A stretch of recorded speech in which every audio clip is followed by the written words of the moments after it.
really well. Like him just as a one-man army, like taking multiple different fights, you know, finding that just enough time to get those one-on-one engagements was huge. Like I just cannot believe he was able to do that. And it kind of felt like ROC were being a bit stubborn in the sense that they're like, we'll get him eventually, it's fine, like who cares, let's just all swing this, it's all good. But a little bit careless, and that's kind of what we talked about, right? Is that ROC do kind of show these weird vulnerable moments where they make some kind of very questionable plays, and I don't want to take that away from MKZ because I think he handled that very well. But for the situation that ROC was in, it easily should have been theirs, like no doubt about it. Yeah, it's one of those things that I think it's kind of easy to fall into a trap like that when you're a team that's at the top of the standings, you don't lose games, and you've already dominated map 1 in this series, and you're up like, what, 4v2? You're like, oh, whatever, like, I'll just swing this guy. If I don't kill him, someone else will. It'll be fine. But if everybody thinks that, then eventually you find yourself in that position where your 1v4, 2v4 is now a 2v1 against you. So that can be a problem for ROC. Again, we need to sort of see them lock in a few instances. I don't know that it's necessarily as much of an issue here in CFWL because typically they are the kind of team that just kind of inevitably always gets it done. But those are not the kind of mistakes that you want to be replicating when you're playing against stronger opposition. And ROC will obviously be a team that we're expecting to see at EWC.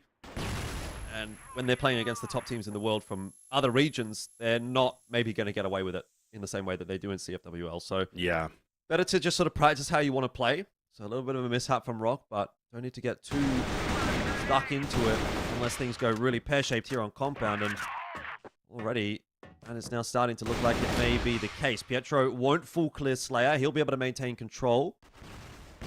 And it is a push into GR Spawn. Now it's Slayer's turn to try to hold the fort. Horus is going to try and help him out there. C4's been dropped. Big fight here for Horus.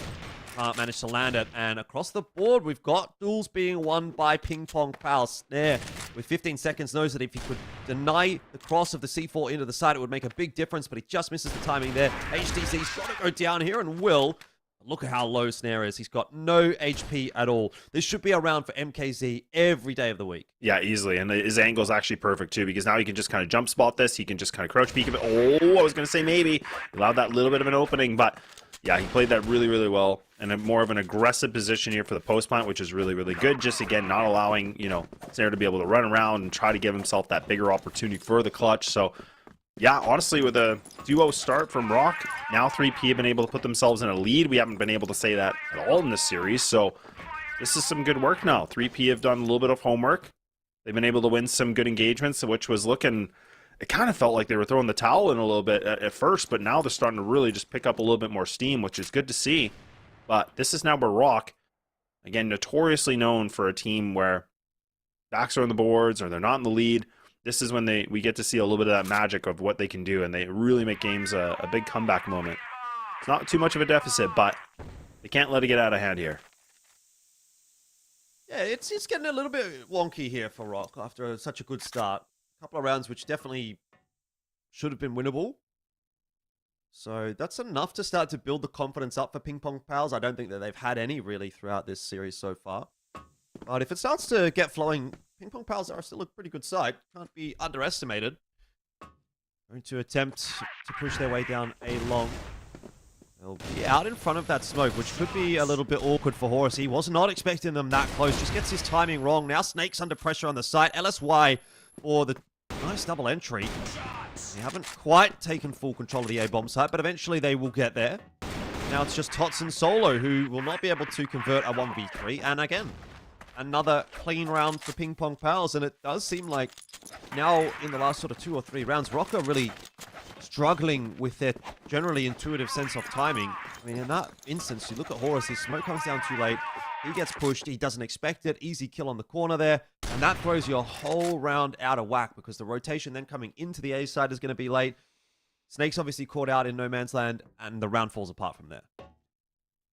Yeah, that's exactly right. Yeah, and it's a good thing that you bring up is the timing, is that it really does feel like it's a little bit offset right now for ROC. Like it just feels like everything they're trying to do is just that second or two of a delay that's really just causing a little bit of a problem here. So that's a problem on the defense, right? Like being on the GR side, like you have to have these situations where you can double up, you can get these trades, you can be able to, you know, find an engagement where you can not just get, multiple kills or multiple, kills against you. So we're seeing these situations where 3P are just being able to find some pretty easy duels. I think Horus might have been able to jump spot this. I think he actually did see one of the players, so now they got a little bit of an inkling. This is a little bit awkward though, but look at the positioning from them right now, and he's actually just going to swing this, and now Snare, oh man, he tries to go for a little bit of a big play here. That's a tough one for him to go for, and now 3P, they got themselves in the sight. They don't have the bomb in their hands though, so this is kind of the interesting part, is that they have to still go all the way back for it. But look at ROC, they're getting a little bit caught in the crosshairs, and Snake, I don't know how he's able to turn this quickly. This thing is still on its head. This is still a 2-2. This is anybody's round.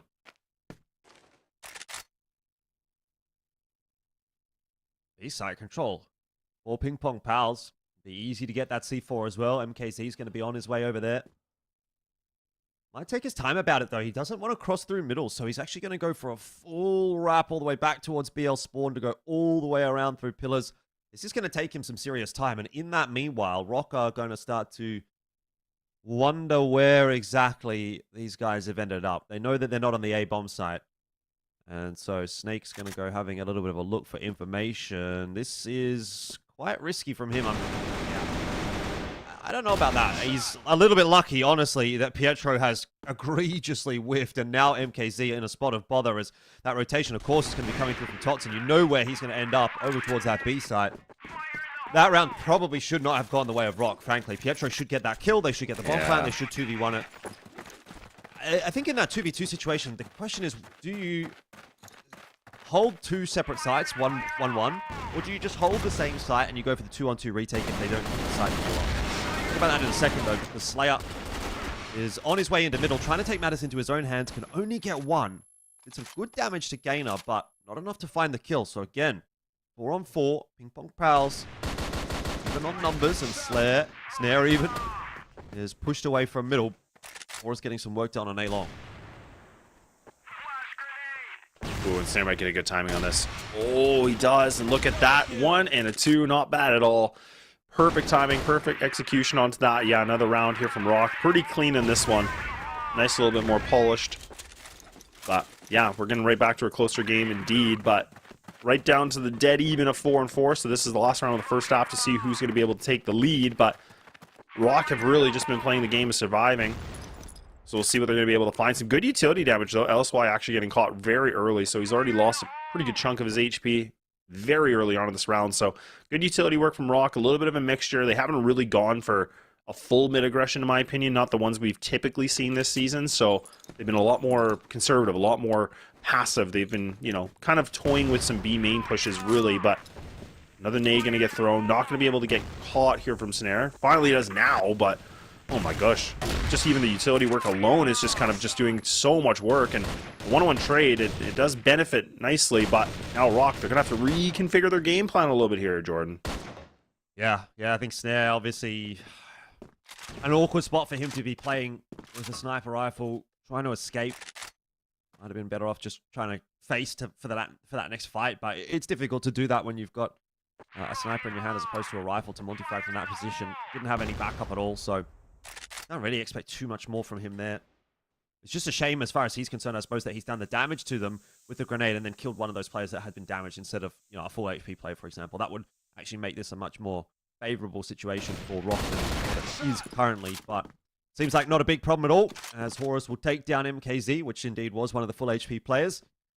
And now a 4-on-3, but it's more like a 4-on-2.5, actually, because Gainer is pretty tagged up. Yeah, he's pretty lit. It's not great. Half his HP is already gone. It's not a good sign, but I mean, for him, like being the position that he is, he likes to be that entry player. So I mean, that's again where we should be able to see him do something right now. This is a little bit scary too because he's got the C4 on his back. So this is a good amount of work from HDZ. He's actually been able to cross onto the right hand side. But again, Slayer's playing that deep passive angle that he's going to be able to catch this. Now you can see the 3P are getting a little bit crunched. Now this is the sandwich. This is where ROC, they might just try to go for a full swing, and indeed they do. Oh man, they annihilate everything in their path. Atro now by himself. A tough task, and yeah, he's not going to be able to handle that pressure. ROC will be able to secure the first half with a 5-4.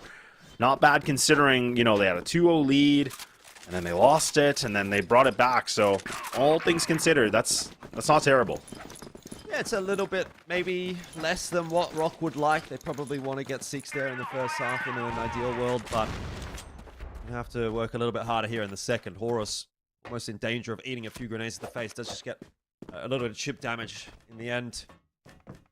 And so he's going to be fine. 4 players set up here in pillars for ROC to start to push their way forward. Gainer alongside LSY set up to defend against this. It's a stronghold for PingPongPals, and Gainer will be properly cleared in the end by Tottson. Now it's LSY who can't double down either.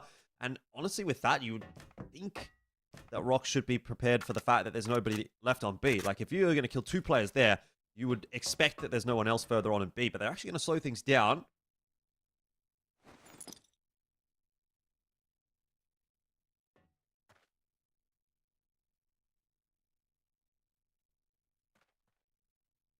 Yeah, I like the fact that they're actually regrouping, though. This is important because now, at least for them, like if they do decide to go through mid like this, and they can trade out MKZ, that's still going to be a good position for them.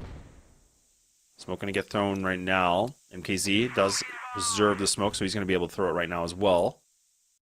Just kind of delaying this a little bit longer. Very big lean right now from 3P, though. And now Pietro has spotted one of the players. Not able to really inflict any damage, but at least he's got some intel, so this is good. But now ROC, question of what they want to go for. Man, if they go on the right-hand side, this is an open B site. Like, nobody's really watching the cross. Like, the closest player is Pietro. Now he finally gets himself on the rotation, but now him swinging like this has just created a gigantic opening, just something that should never have happened in HDZ. He's not going to be able to get a shot at all. This is a problematic situation that should have never happened. Yeah, very, very rough. ROC going to get that plant down, 2 on 3. You see HDZ smoked off here, so he's not going to have much to say about this round for the next 5 seconds, 10 seconds.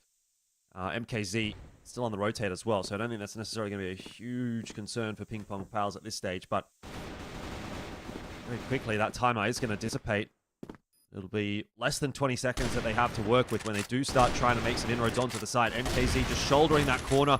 Eventually, Snare's going to hit a shot. That's the first round of the second half. It'll go the way of ROC. They're up 6-4.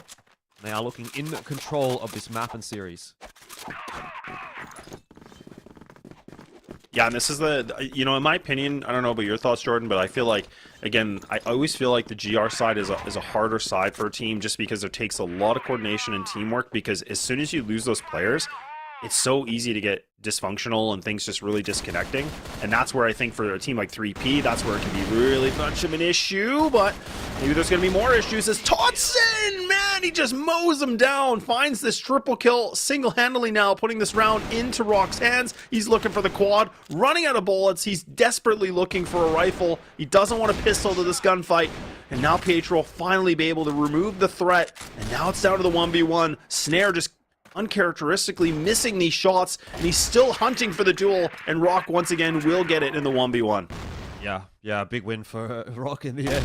Pietro gave it a good college try, but unfortunately I feel like his aim has been a massive liability for him today. Yesterday had a bit of a rougher day as well. I mean, you see how many chances he had to try to get the better of Snare there, but unable to do it. It feels like Snare kind of gets away with a little bit too much. Misses the shot with the sniper rifle, pulls out the pistol, misses a couple of shots there. Eventually gets it done, but you kind of back him in that situation just because Pietro's been really, really struggling to convert a lot of these kills. So ROC are up to 7, and it seems like maybe PingPongPals aren't going to have enough today to deal with ROC.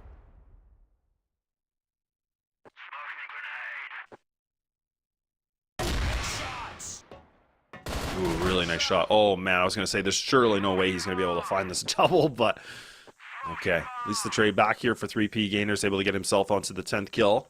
Hitting the double digits now, first on his team. And now ROC again just going for this mid control that they'd love to do. It's a question of if they want to go through A main or if they want to slide through GR spawn. And it actually does look like they're going to try to abuse the smoke. They're not even going to pay attention to it. Now they're trying to slip through a little bit of the back door here. But the bouncers of 3P making things really hard. They're throwing him out. And now it's all down to Slayer. He's got the bomb in his hands. This is not good. Beat. Oh, he's no, not going to weird. Okay, well, 1v3 was always going to be difficult. Maybe the better option was to go B there, but actually if he does win that fight in mid and then goes B, turns it into a 2v1, which is certainly a lot more doable. So you can kind of see the sense. There's a 2-round gap now. PingPongPals do manage to strike with their first round of the second half. It's still a pretty tough-looking scenario for them. I mean, Snare's 15-8. It's always a bad sign for his opponents, and he's continuing to look for more openings. Yeah, he's performing so well. Like you said, 15 kills. Make it 16. Why not? 2-1 KD, we'll take it. Yeah, not bad at all. But and that's a problem too, because again, like, you know, HEZ's he's been active. Probably not with like one of the star players so far in this, but I mean, the sniper, essentially one of your main snipers going down, is making things a little bit harder too. And LSY is going to try to get a crack at this as well. But yeah, ROC are doing a good job. They're really just playing a very good default position. They're just kind of slowly taking this mid control. They're really not doing anything like that crazy, if that makes sense. Like, they're really just kind of playing their game. And 3P are just not prepared for it, it feels like. I thought they were in the first half, but now it's starting to look like they're showing a little bit of those weaknesses that we were talking about here before. And even a swing like that from LSY, just so unnecessary. And now they're just feeding ROC even more duels. Yeah, it's a sharp shot from Tottson. It's, in theory, a healthy B-hold, but it has just kind of been dismantled one by one by ROC, who are not getting overzealous with anything here. Happy to just take their time. 45 seconds left on the clock is still plenty to work with.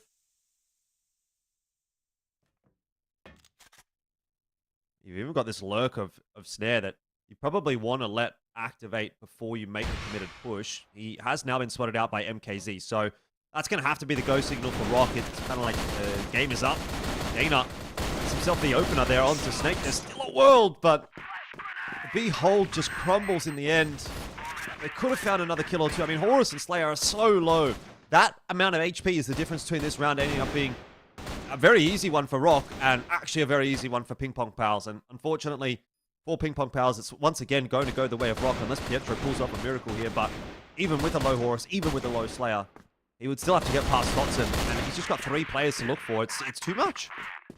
Yeah, it's way too much. And honestly, the biggest thing that we're kind of seeing, you know, as well, is that 3P are having themselves some decent setups. Like, I like what they did with the deep, you know, kind of in the GR spawn, or kind of by the B main door, kind of waiting things out. But it's the firepower, right? It's a little bit lackluster right now. And that's kind of the difference in this right now, is we're seeing ROC, they really are packing more of that punch, right? It's starting to really hurt a lot more. Whereas 3P are kind of throwing some jabs, and ROC are really throwing the uppercuts in a lot of situations that they just get into a site. They're able to find 2 kills pretty quickly with no trade effect. So that's a problem that we're seeing from 3P. The lack of fire, lack of ignition on this one is a little bit scary. But now we're getting 2 rounds away from the series being done, potentially for ROC to be able to close things off here. And now they're going to try to go through mid again. Horus, a beautiful shot, takes down Gainer. And now MKZ, he's taking a brunt of damage, so he's already critically low as well. So now this is what I was talking about. This is where 3P, this is where they've shown their Achilles heel. This is where they have a lot of difficulties of what to do when they lose that man on the defense. Yeah. I actually don't hate the fact that LSY has pushed out of B here if they want to play retake on B, but the trouble is going to be, again, this same move from Pietro. He just comes floating across into GR spawn, looking for info. He even sort of telegraphs it by tossing a flash in front of him, and ultimately gets cleaned up way too easily by ROC. Now we're into the 3-on-3, which, you know, is not necessarily any better or worse for either side, but you can maybe argue that it's slightly better for PingPongPals because they don't have to find 4 players on this retake. They only have to find 3. In theory, it takes them a little bit less time, but they've got less resources to do it with, and that'll be a freebie for Horus, just tucked in the corner there. Now he can turn his attention back in towards the site itself, clearing out pillars. Hasn't seen anything there. 2-on-3 for the retake here, and you're all coming through from GR spawn. It's going to be way too easy. The shooting gallery has been set up, and Snare will strike for a double. ROC going to get themselves to series point, and they're going to do it very easily today. Yeah, and for 3P fans, this is a little bit disheartening, right? Because, you know, there was really good analysis talked at the desk about, you know, if 3P could be able to find a map win, like, that could really change things around. I mean, still a world they could do it, but they would really have to put up the miracle, and this is not looking good because Slayer's starting to get a little bit activated, and this is just Slayer things now looking for the triple. He finally gets put down, but this is not a good situation to be in. These are 2 of the players on this team that have not been able to put up too much of a firepower effect, and maybe Pietro, he does some damage, but It's only the one and done, and this thing might be over. It's all down to LSY with a clutch of a century here to get them alive in this game. Coming from an unorthodox position, but Snare watching for it. Going to call that across to Tottson, who doesn't quite get the memo quickly enough. Snare will cross back over to Snake. They should just play this together, and they do manage to retrieve the C4 and have swindled their way back into the A site for a plant. That's why they have to think about just pushing through this smoke. That's what he's going to do. He will get Snake. A bit of damage done, though, to LSY. So pistol will come out for Snare, and he'll try to get this one done with the sidearm. LSY doesn't know exactly where Snare's coming from, but pre-fire in the correct direction. Snare keeps his head down, but LSY gets it done. And the game will go one more. Dang. And that's kind of the cool thing about LSY, man. Like, he's always one of those players, in my opinion, that he's not always putting up the biggest numbers. You know, he's pretty consistent relatively, but at the same time, like, he's got himself some good clutch factor. That was really, really well done. Like, I mean, I think Snake was critically low, so good work for him to bring the round through. I was saying that would be a huge clutch for these guys, which indeed it is. It keeps them alive in this game, but now they're going to have to do something with it. Now they have to be able to pick up a little bit more for what he's been able to grab for him. Double kill is going to be grabbed up. Finally, a little bit of retaliation from Slayer, but that's maybe the kickstart they needed, right? Maybe they just needed a big play, somebody to make, you know, a big statement here, and this might bounce them back in, because this is looking like a really good chance to getting the 7th round so early on. I mean, maybe, unless LSY swings this, and oh man, that's just a costly one that should never have happened. Yeah, I mean, again, I gotta look at that and wonder, why is he making that push? Why are they making these pushes? Why? It's 4v2, guys. We just have to hold the sides. We can 2-2 split the sides. We don't need to do anything, just trade down. Instead, they've gone for pushes. They've tried to take map territory, and they've given it up to a 2-on-1, which Pietro now at least is going to bring back to 1-on-1. But I mean, Slayer's every chance of winning this one, and this would be a very painful way to go down for PingPongPals after having done so much work to get it back in a winnable position. Slayer has all the time in the world to just do nothing. And that's exactly what he's going to do.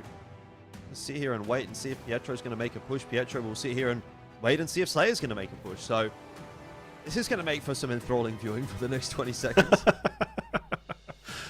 Yeah. And I was thinking too, like, Pietro, I like the position he's playing just because that's a pretty standard position in these 1v1s, just because you're kind of playing a little bit of right in between the map, right? Yep. You're not kind of overextending. Ooh, interesting front spot from Slayer. Well, what's Pietro going to do about it? He's going to start to make his way back on in. Hasn't necessarily gone quick enough to guarantee Slayer's not on the site. Oh, but now knows. With the AK swapped out, though. Nade on in. Flash. Flash back on either side. Slayer, though, will allow Pietro down. And this really comes down to who spots who first through the server racks. And Pietro down low, but he'll hit the shots that matter. And PingPongPals will barely scrape through another round.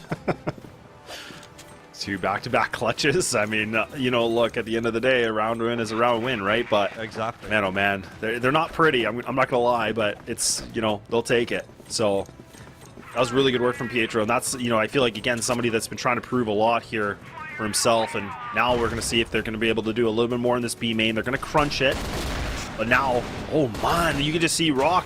I was thinking the timing might have been a little bit off for them, but actually, it's a perfect execution. Slayer, or Snare and Snake, my apologies, they're able to find these, and now Slayer, he's just running around rampant here with the pistol, and this thing might just be over. Like, we're at just under the 2-minute mark, and it's done. It's over. Yeah, I was never really in a position where ROC were getting worried, frankly.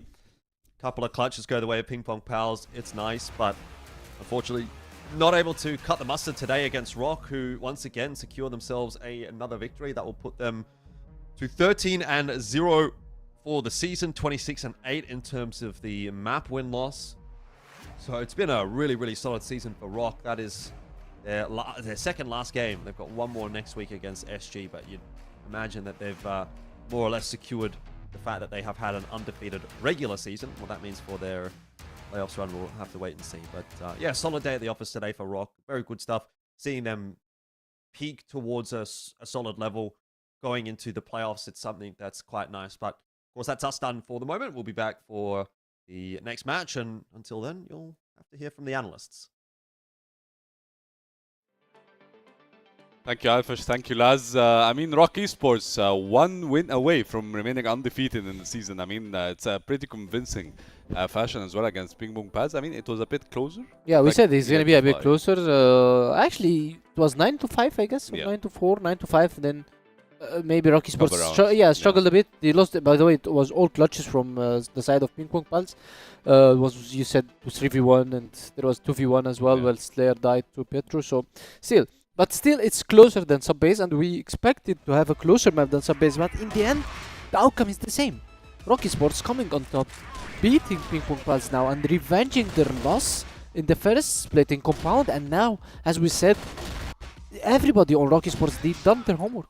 Yeah, 100%. And this is the motivation as well, like for Anubis, right? Because like PingPongPals didn't manage to get at least the map that you were talking about. And like for ROC Esports, it feels like the guys are pretty chill. You know, like they are in a very good mood. I mean, we can see it through the cameras and everything. And they're one win away. Like from I mean, they can go 14-0 next week. It would be very, very impressive and very good for them as a team. For PingPongPals, I don't think it should affect them, right? I mean, you lost against ROC Esports at the end of the day.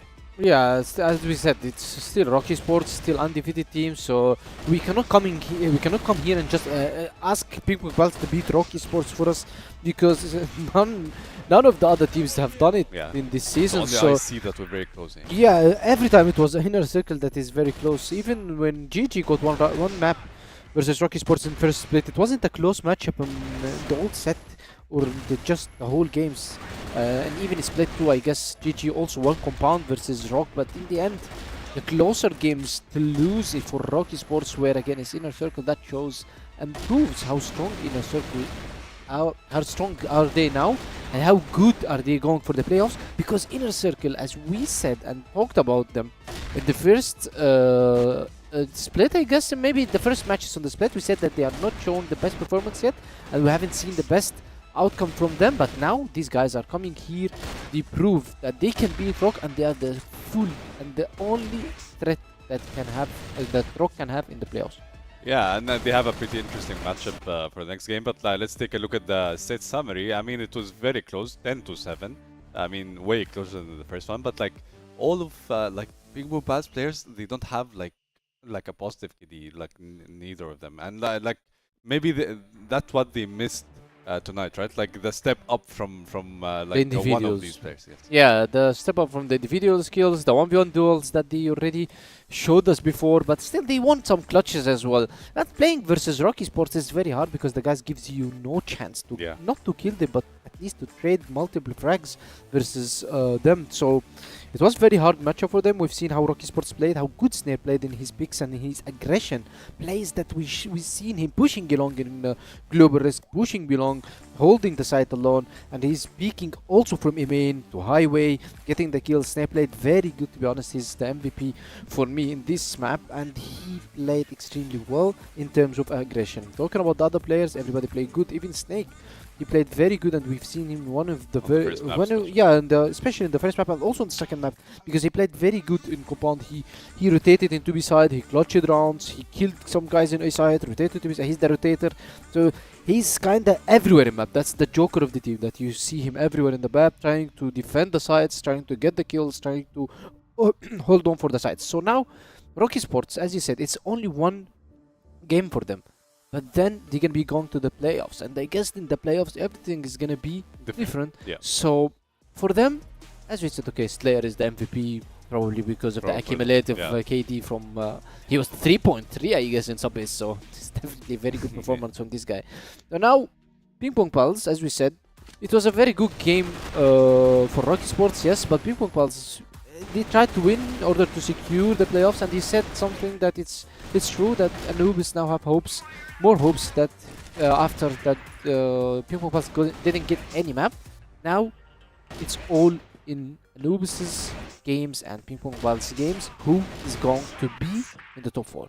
After the series that's going to be we watching tonight, which is InnerCircle versus GG.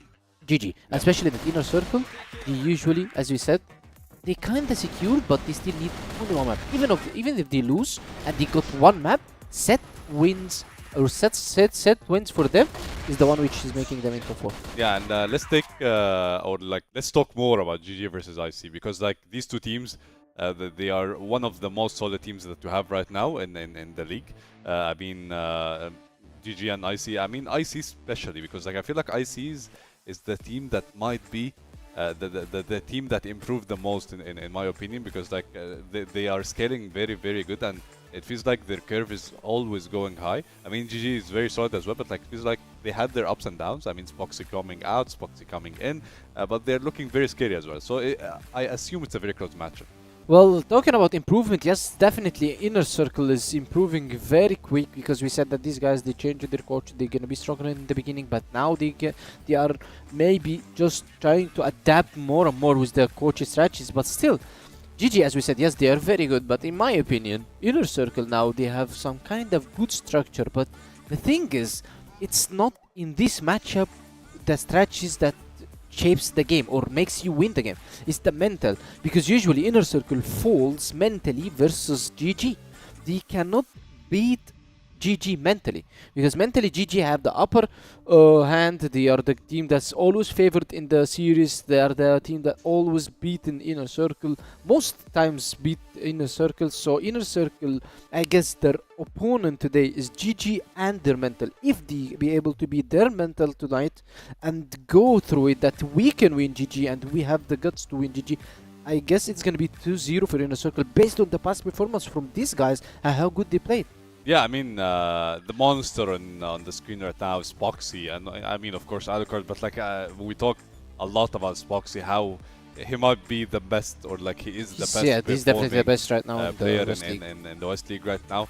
So like you are facing a lot of challenges as IC. I mean, IC the last time they beat GG 2-0 in the first leg. So like GG are coming now for the revenge, right? And they are already qualified. So like their mental state is in a pretty like a comfortable way. But I want to talk more about the maps because like the last time it was Black Widow, Eagle Eye, and they both went for IC.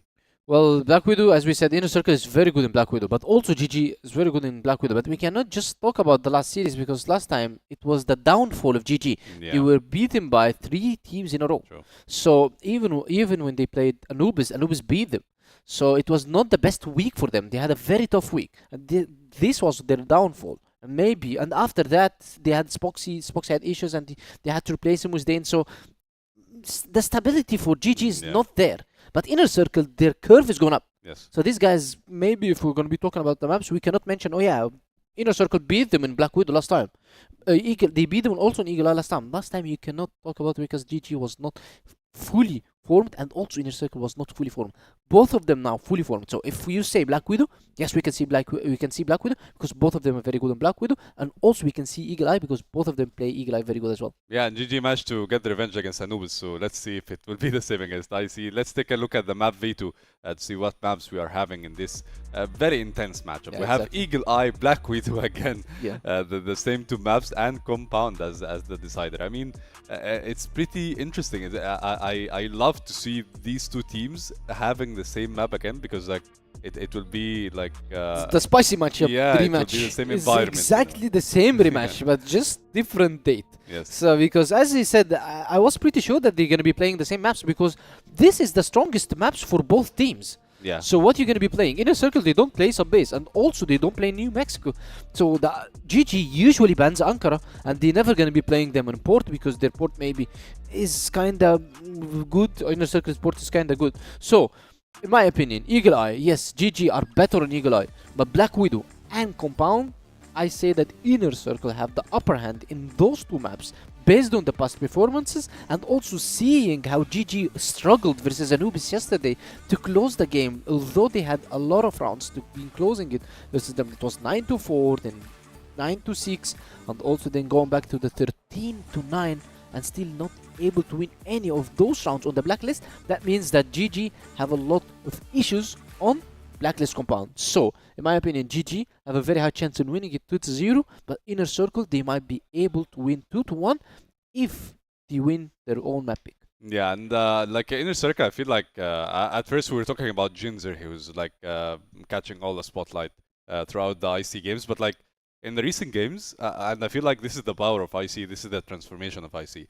All of them are like playing really well individually. Like I mean, Beck got an MVP, Kiko got an MVP in the series before, Alakor the same. So I feel like everyone in IC is stepping up, and the same for GG as well. That's why like I feel like the matchup is very spicy this time. Yeah, they have 5 superstars, same to GG. You're talking about top 3 team going to CFS Grand Finals. That means you have no gap. You cannot have an average player on your roster. Everybody is performing good. Alakor as well is transforming his playstyle, completely changing with the new addition and the new coach going into them, trying to help him, trying to change his playstyle. We've seen how Alakor is playing right now is completely different. The guy's adapting very fast. You want him to play aggressive, he's going to be playing aggressive. You want him to play defensive, he's going to be playing defensive. So he's the guy that he's adapting instantly on everything on the map. So you have a very good adaptable player.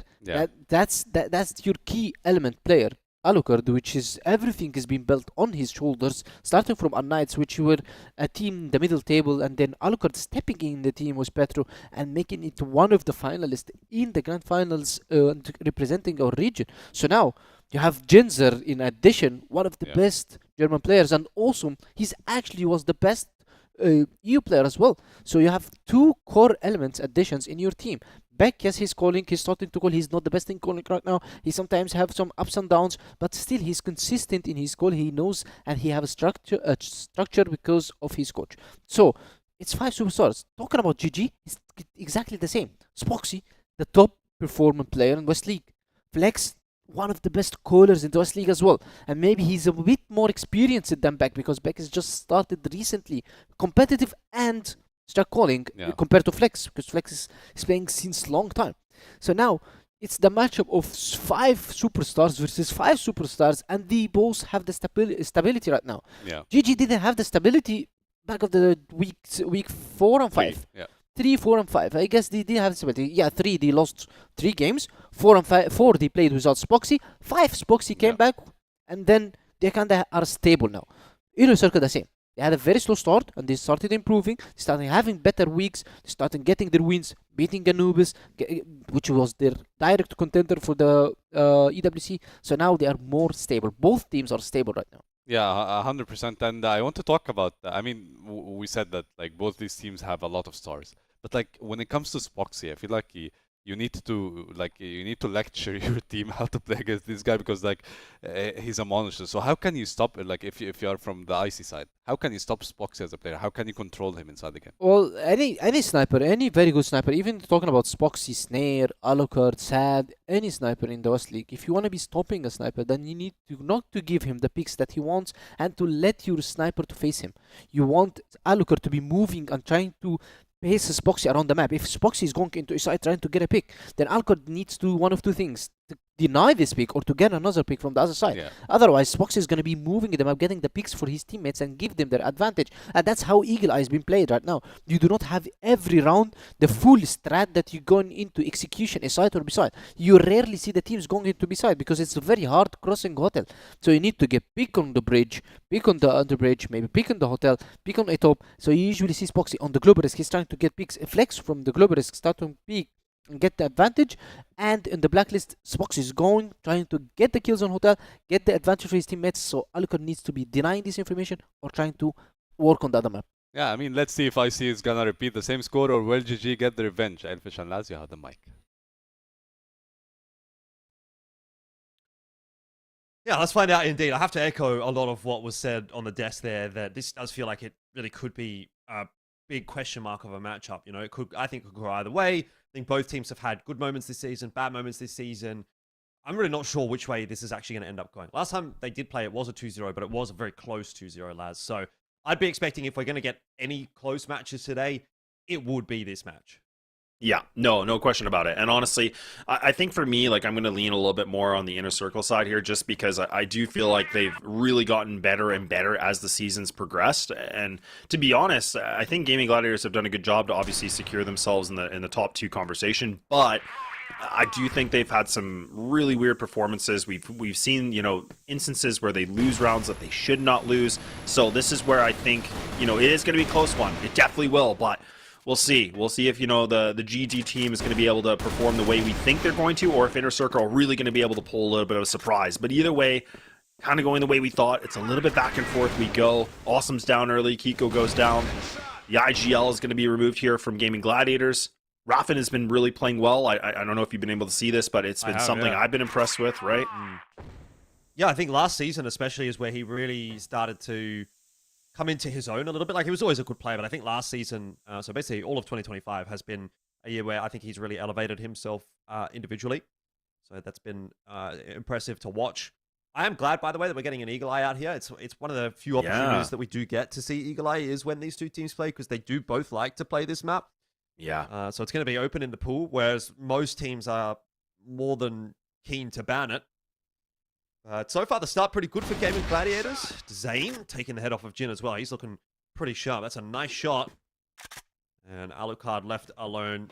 A lot said on the desk about Alucard and how he's a really key important factor for InnerCircle. Well, that'll be the case here in this 1v3 clutch. But a very, very tough ask. Spoxy back in as well for Gaimin. And sniper battle. Not going either way just yet. A couple of missed shots on either side. Yeah, 23 seconds, though, is not great at all for Alucard. So, again, everything is just riding against him on this round. And, yeah, there we go. It's going to be Ralph, and that's going to be able to seal the deal. Yeah, so we get to see Gaimin Gladiators to get the first round. Not bad at all. But, again, it's just, you know, it's going to be competitive. And this is where I think InnerCircle have kind of shown us in the season that they don't always have the best starts. They're a team that really does take a long time to get the motor running. So, but once that motor is warmed up, man, it's purring, so we'll see. But like you said, it's a good little bit of a rematch on the same map veto we saw last time these guys play. But Flex is going to be able to put himself some good work here with the secondary sniper, the TRG. So now they can just fall back. They can kind of kick back a little bit in a better position. And now InnerCircle, they're going to have to do a lot of deep thinking on this one, because them already losing someone like Alucard is not going to be a good case for them at all. All right, well. Lineclaw looking to hold down long. I don't know if InnerCircle want to go through this smoke. It seems like they do. Flex is on the other side of it. Lineclaw there as well, getting that early info for Flex. And so in the end, an easy pick for him as he's just going to duck out of dodge. And another good opener for Gaimin. This round starting to look like it's going to slip and slide in their direction again.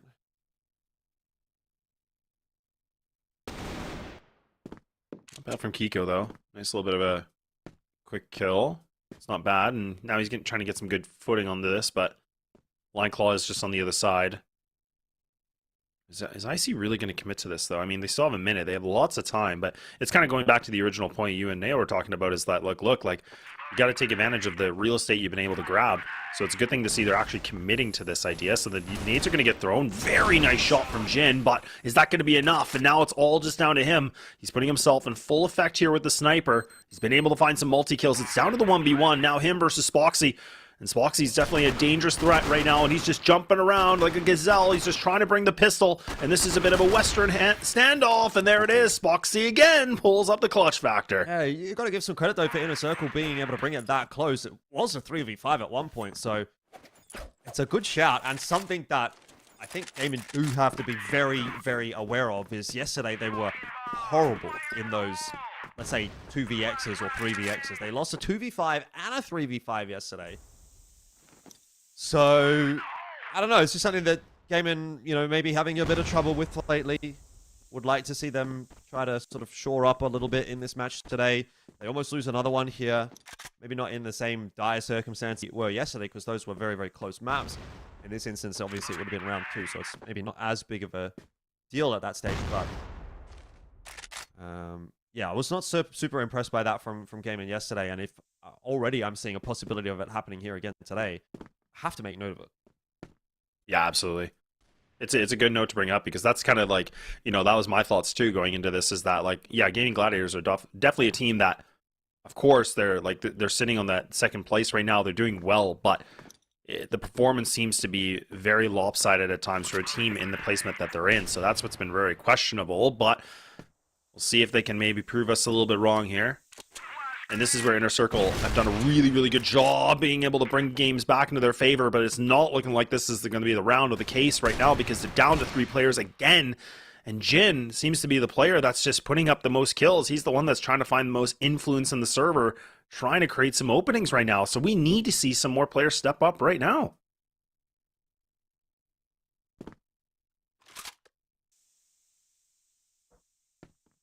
Alucard going to look to try to even the numbers up, but to do that, he'll have to get past Raffin and Spoxy.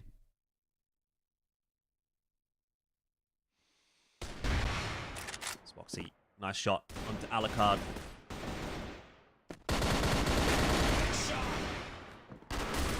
Beyond one for Awesome.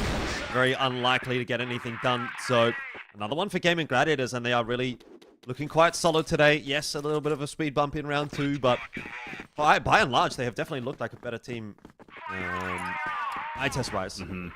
Yeah, definitely. These are a lot better rounds, right? Like, to me, it's just a bit more convincing because they're playing their game a lot better. The system seems to be on the right page. Everybody's calling the right way, or calming the right way, I should say. So that's the perfect thing, because we've definitely seen rounds where it just, again, seems just disjointed in a way. But now Icy are going to try to go a little bit faster. They're going to be able to cross you mid, and very beautiful shot here from Kiko to start things off. That's great. Now Spoxy, again, man, he has to be the hero. Puts himself with a double. Maybe to get this triple, he will not. So it's going to be the grave. And there we go. Icy will be able to get that goose egg done and removed. They're going to be on the boards. And all it took was going through mid. Yeah, much better from InnerCircle. Bit of a faster round out this time, and they do get the job done. So maybe that is going to be the recipe for success in this matchup against Gaimin Gladiators. They're looking to go super fast here into round number 5 either, but that change of pace definitely catching Gaimin off guard. So something that InnerCircle can consider deeper into this half, though we are already starting to crack on through it. Yeah, it's been a pretty decent pace, right? I mean, this has been not a lot of waiting around. A lot of these teams are really just trying to accelerate these rounds, actually. It feels like, not like a speed run necessarily, but it definitely feels like it's got some good pace. Lion Claw, kind of a weird, questionable play. Maybe he thought he had a bit of an opening that he was going to be able to take some map control. And yeah, Flex trying to overcompensate a little bit for that mistake, and he gets punished for it. So this is a great opportunity once again for InnerCircle. They're going to be able to find themselves 5-on-3 early on. Kiko's the only one that's taken like a significant amount of damage right now, but that's going to be okay. They're going to get this plant down. There's a lurk from Awesome. This could be big. Awesome. No, I was going to say that could have been huge. He would have been able to find the backstab, but Zane gets the better of him, reads him like a book. Careful. Gaimin gonna have to try to pull it back, and this might not be the way to do it. Zane bouncing around. Raffin caught on the side. Actually does get the kill into Kiko, but pretty easy trade in the end there. And now it's on to Spoxy, a 1-on-3. It might be doable if he had more time, but just given that time factor, you'd have to think it's probably a little bit too much to ask. He'll be taken down. And so InnerCircle starting to make their inroads back into this map pretty early on in the piece as well. You know, it's not as if this is going to be a complete walkover from Gaimin. That was a good, really good plant position as well. Like, again, just a bit of a small detail, because for Micey, it's perfect because they know that, you know, Spoxy would have had to actually, like, go off the step. He has to commit to the defuse, right? So that was really, really nice. And they didn't overreact to him just kind of double tapping it and, like, faking them out. So really, really good. Again, the columns are really clear right now for InnerCircle, which I'd love to see. And this is where I was kind of saying they have a bit of a slow start. Then things start to really fall back into place, which is good, because now what was once, what I think it was a 3-0, or I think it was even a 2-0. Now it's turned into a 3-2 situation. So only a 1-round deficit really in this game that's been in place. We're starting to see that Gaimin Gladiators starting to get tested a little bit more now. InnerCircle trying their best. They're going to keep the single sniper right now just for Alucard, of course, but Deck's going to lock and load the rifle this time. He has tried been secondary sniping if he can. Man, they're expecting aggression right now from GG. They're expecting a defensive swing of some kind that you can just see they're waiting as much as possible. But Spoxy's going to get tested one more time. Certainly is. The smoke's going to make it quite difficult to be cleared out. It's actually not Spoxy that's going to be tested. It's going to be Lion Claw instead. And in towards the B bomb site is where InnerCircle are going to go. They're getting a little bit tricky. And it's working out. This is a very clean round. Spoxy is the last one standing, a 1v5, and he finds himself again in a 1vx. This is surely not possible. Jin will go down cleanly, at least for Spoxy, but he has to move quickly 28 seconds, and the time is ticking. Awesome. Waiting for him. Will fall as well. Quick scope from Spoxy. You get the feeling that this is low-key kind of a bit doable, but again, it's going to be that time factor that will be the problem for him. And so InnerCircle will claim their third. Now it's starting to look like a very real possibility that InnerCircle could be the stronger team on this map.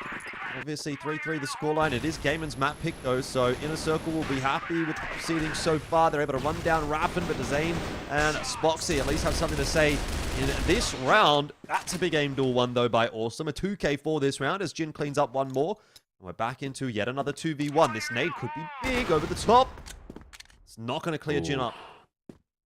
I think it just missed him too, if I'm not mistaken. So actually that's pretty lucky for Jin, or good positioning from him at least. But now they have a little bit of intel, a rough idea of where Flex could be. But Flex is kind of moving around a lot, which is good. He's trying to just play the map as much as he can. And he's going to have to go for a bit of a gamble on this. But right now for InnerCircle, I mean, the two players together, this should be in theory for them. Oh my goodness, tenderizing he's been able to do. This is not good. This is now turned into a situation that Flex might be able to find this round in his favor. But that positioning, unfortunately, is just not going to be the right timing for InnerCircle now, putting themselves in a lead. And honestly, this is exactly what I was kind of talking about. Like, slow and steady starting to win the race. Yeah, I like this from InnerCircle. Definitely some explosive stuff coming out from them, hitting their shots.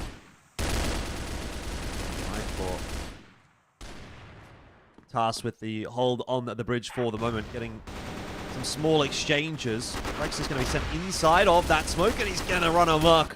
Lion Claws found two, Flex another. There is the trade to come through from Jinzo. In fact, a couple of them, which will be enough to get it back to a 2-on-2. And again, a potentially winnable scenario here for InnerCircle to maintain this streak that they have been building.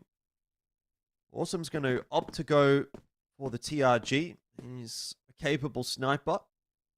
Low on HP, makes sense. You don't often have the time to get into a pitched spray battle when you're that low on HP, so maybe just try to have a crack with the one shot. But InnerCircle will slow things down here. They're not sure exactly where Gaimin are. Now Gaimin don't really know where InnerCircle are either. So this is a game of cat and mouse at this point. Yeah, so much more of a overthinking on this, right, from everybody. Like, they're really trying to be careful on this because, again, like you said, back down to the 2v2. Awesome's critically low. So, 61 HP here for Jinza. That's going to be not the greatest. But they're going to have a free open A site right now. So, actually, Spoxy was kind of playing the cross originally, but he's been kind of just hesitating. He thinks that something's going to happen through bridge. He's thinking something's going to happen, a little bit of a split play like that. So they're going to gamble this. They're going to just try to go for the retake scenario, which is not a bad thing, all things considered. Plant's going to get down. But now the question is going to be, what does InnerCircle do with this post plant? Do they actually reposition hard, or do they kind of commit to this position they're in right now? This is a little bit scary in the sense that 30 seconds is now remaining on the timer. Jins is going to be underneath the bomb. He's trying to clear multiple angles right now, and Awesome able to find that lurk. That's important. Now Spoxy, he's getting tenderized again with a 1-on-2 task. Not going to happen. Great work from Jin. Putting himself multi-kills, and that impact is just immenseful. Yeah, back once again. 5-on-3 is the round score on InnerCircle. Really pulled it back. They're going to look for 6 here on the BL side and really give themselves a great shot at winning this map and taking it away from Gaimin Gladiators. Double sniper setup again for Gaimin. So InnerCircle happy to just take up some residence in the center of the map. Not really get too aggressive or anything outrageous at the start of the proceedings.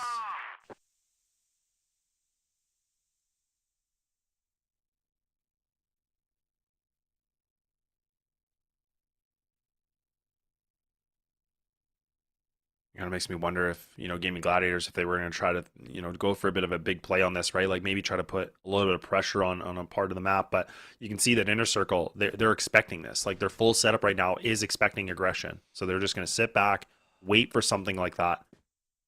So both teams kind of playing a very similar style. I was kind of expecting, the Gladiators to maybe try something a little bit ruthless, I guess, if you'll say. Just because that's their style. They like to be a little bit aggro. But they're gonna kick back on it. They're gonna just kind of, play a little bit more conservative. I think they're starting to shake a bit. As they should, because InnerCircle have been good. 1 minute though.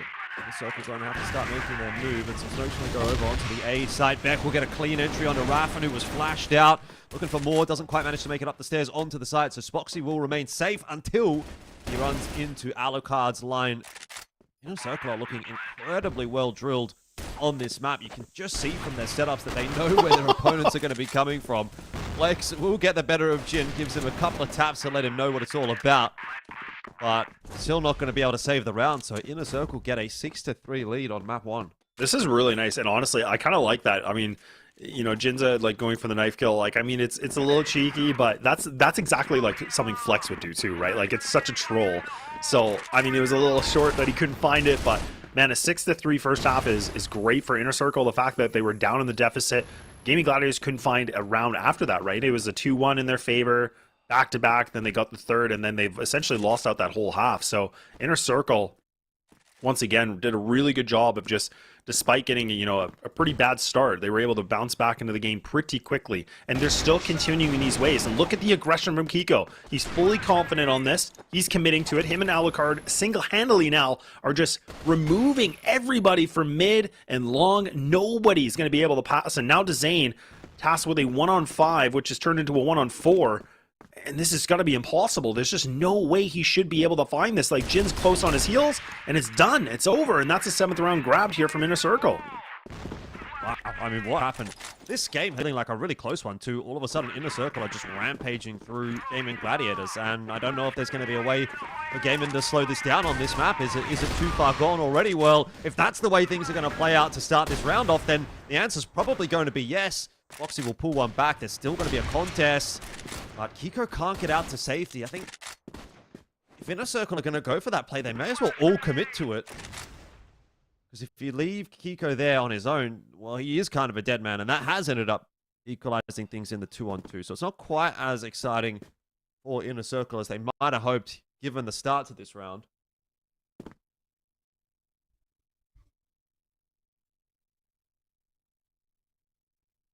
Yeah, and already now you can see with Jin actually starting to run down long on long B. You know, this is good because now he's gotten some good intel. He can at least talk to Alucard and say, look, like everything so far is clear. So you can put a little bit more presence towards mid. You can kind of watch a little bit on that A side.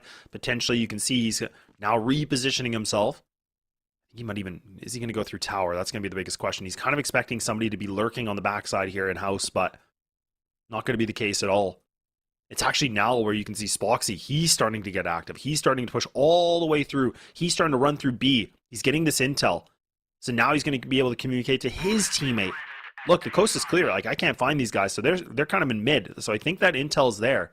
But now these guys are split apart from each other. This is a little bit worrying.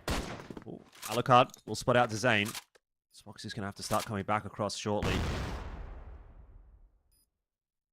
Zane's playing a really safe angle. Happy to let Spoxy spot for info first, and that's a really good decision because that's a super easy shot for Spoxy to hit, which leaves Jin in a pretty untenable position. I don't see how he's going to be able to win this round with only 10 seconds left. Barely even going to be able to cross. He's got Spoxy. Hang on a second. Oh my god, that was closer than it should have been. Tottson goes very low, but in the end, it is still going to be a round for Gaimin Gladiators, which they were in desperate need of. Yeah, no kidding. But honestly, really good work from both these teams. Like, they were both investigating a ton. They were both getting active. So they were able to get so much information. And I think that's what panned out really, really nicely for Gaimin Gladiators is the fact that their post-plant positions were just a little bit better just because Spoxy was able to kind of push through, which was huge. If they would have just been stagnant and kind of, you know, hang out in the site, that could have been way worse for them. And that actually could have been an InnerCircle round, in my opinion. Yeah, most definitely. I mean, look, it comes down to a 1v1 in the end. Anything can really happen in that kind of circumstance. But 7-4, I mean, there's still a lot more work to be done here for Gaimin Gladiators to get themselves back in this map with any meaningful discussion. So we'll play things out here into round number 12.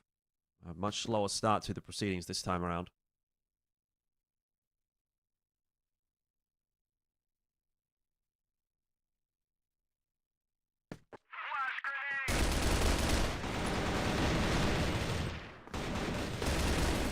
Back from back.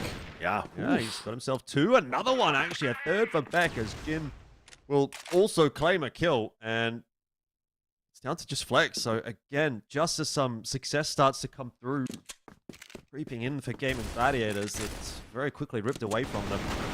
Back to InnerCircle dominance. That is now 8-4. Yeah, and honestly, you know, I kind of feel like a bit of a broken record with this, but I do really like, you know, in this roster a lot that we, you know, that the desk was talking about is that I feel like Beck is definitely someone that has really just elevated his game so much, not even just in terms of calling, but even just his firepower. Like, he's been really able to find some good moments now where he's able to find some good multi-kills when they need it. So he's really putting himself in the right positions here to get himself done something for the team. Now you can see that Gaimin Gladiators, they're actually going to hightail a little bit quicker into this B side. Now they're going to try to execute right away. They're not going to mess around. They don't want to play the slow game. They want to be aggressive on this, but I don't know if it's going to work out for them. They've been able to get this bomb down.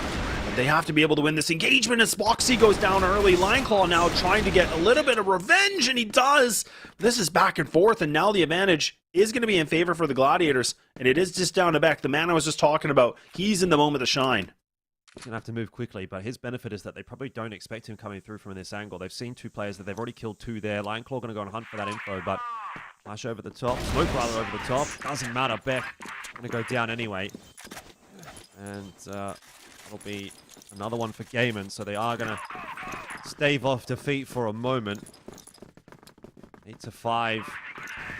It's still recoverable for Gaimin, but I don't really see them putting together multiple rounds in a row at the moment. That's going to be enough to at least convince me. So, still firmly on Team IC right now.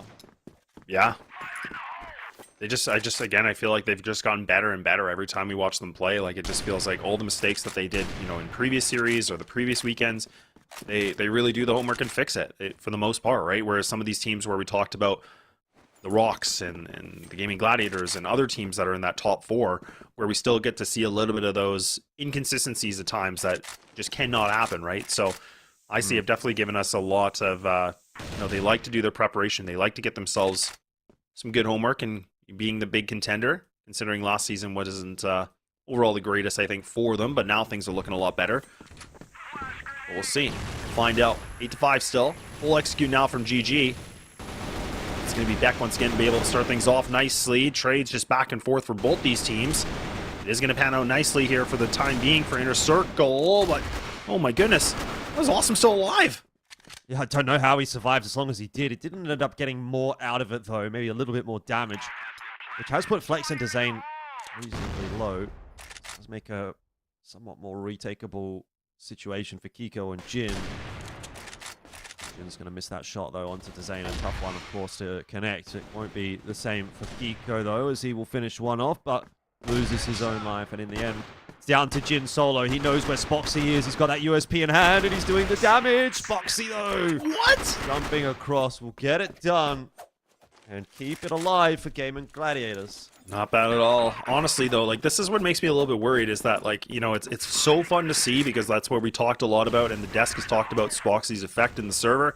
Not going to be the case this round, but, I mean, the guy is 17-12 right now. Like, he is just well above his team, right? Like, he's two of his players on his team are not even the same combined, right? So that's where he can be so scary and so lethal.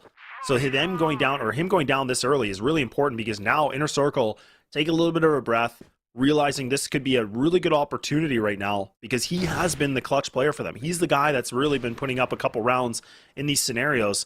So this is a great position right now for InnerCircle, but they just have to capitalize on it. It's a huge, huge opportunity now to close this out 5v3. This is the kind of round that Gaimin lost yesterday in a very similar circumstance. They were up, I think, 9-7 or 9-6. And they lost a 5v2 to allow that map to end up going into overtime. InnerCircle cannot be making that same mistake here in the 5v3 to get them to 9. Which obviously doesn't mean that the map is going to be done, but it's very close to it. They just need to tap that ball over the line. Now, looks like they are going to be happy to give up B. Play more for a retake. Just let Jin spot the line with the shot, and if he hits it, great. It's a 5v2 for the retake. If not, 5v3 should still be doable. In this instance, luckily, he has been able to connect, and that'll make the job even easier for InnerCircle. It's just a case of crossing the T's and dotting the I's and getting this one done. Yeah, this is where they just have to play the perfect game, right? Like everybody's pretty much full HP except for Jin, obviously just getting a little bit of damage against him. But like you said, they just got to play very, very well in this. They just got to use the numbers to their advantage, just making sure they don't feed these one-on-one situations kind of like this. This is not good. Line Claw able to find himself that double, but valiant effort just not going to be enough. And there we go. Map point is going to be available on the docket here for InnerCircle. Now, this is the biggest question. Can they close it? Can they finally seal the deal? This has been something that is unfortunately broken this team against ROC. It's happened against this team, against Gaimin Gladiators. This is where they have to get across the finish line and get the job done. Yeah, indeed. Getting attack timeout here potentially. Not too sure. Yeah, we are from Gaimin. I wonder if that feels a little too late to me. You know what I mean? Yeah, like, don't like it. you've already given over 9. You can't afford one mistake here. Flex is AFK as well by the looks of it. So I don't know if this is maybe... Oh no, he's there. He's back. He's got his jersey Got on the too. wireless headset, so he's all good.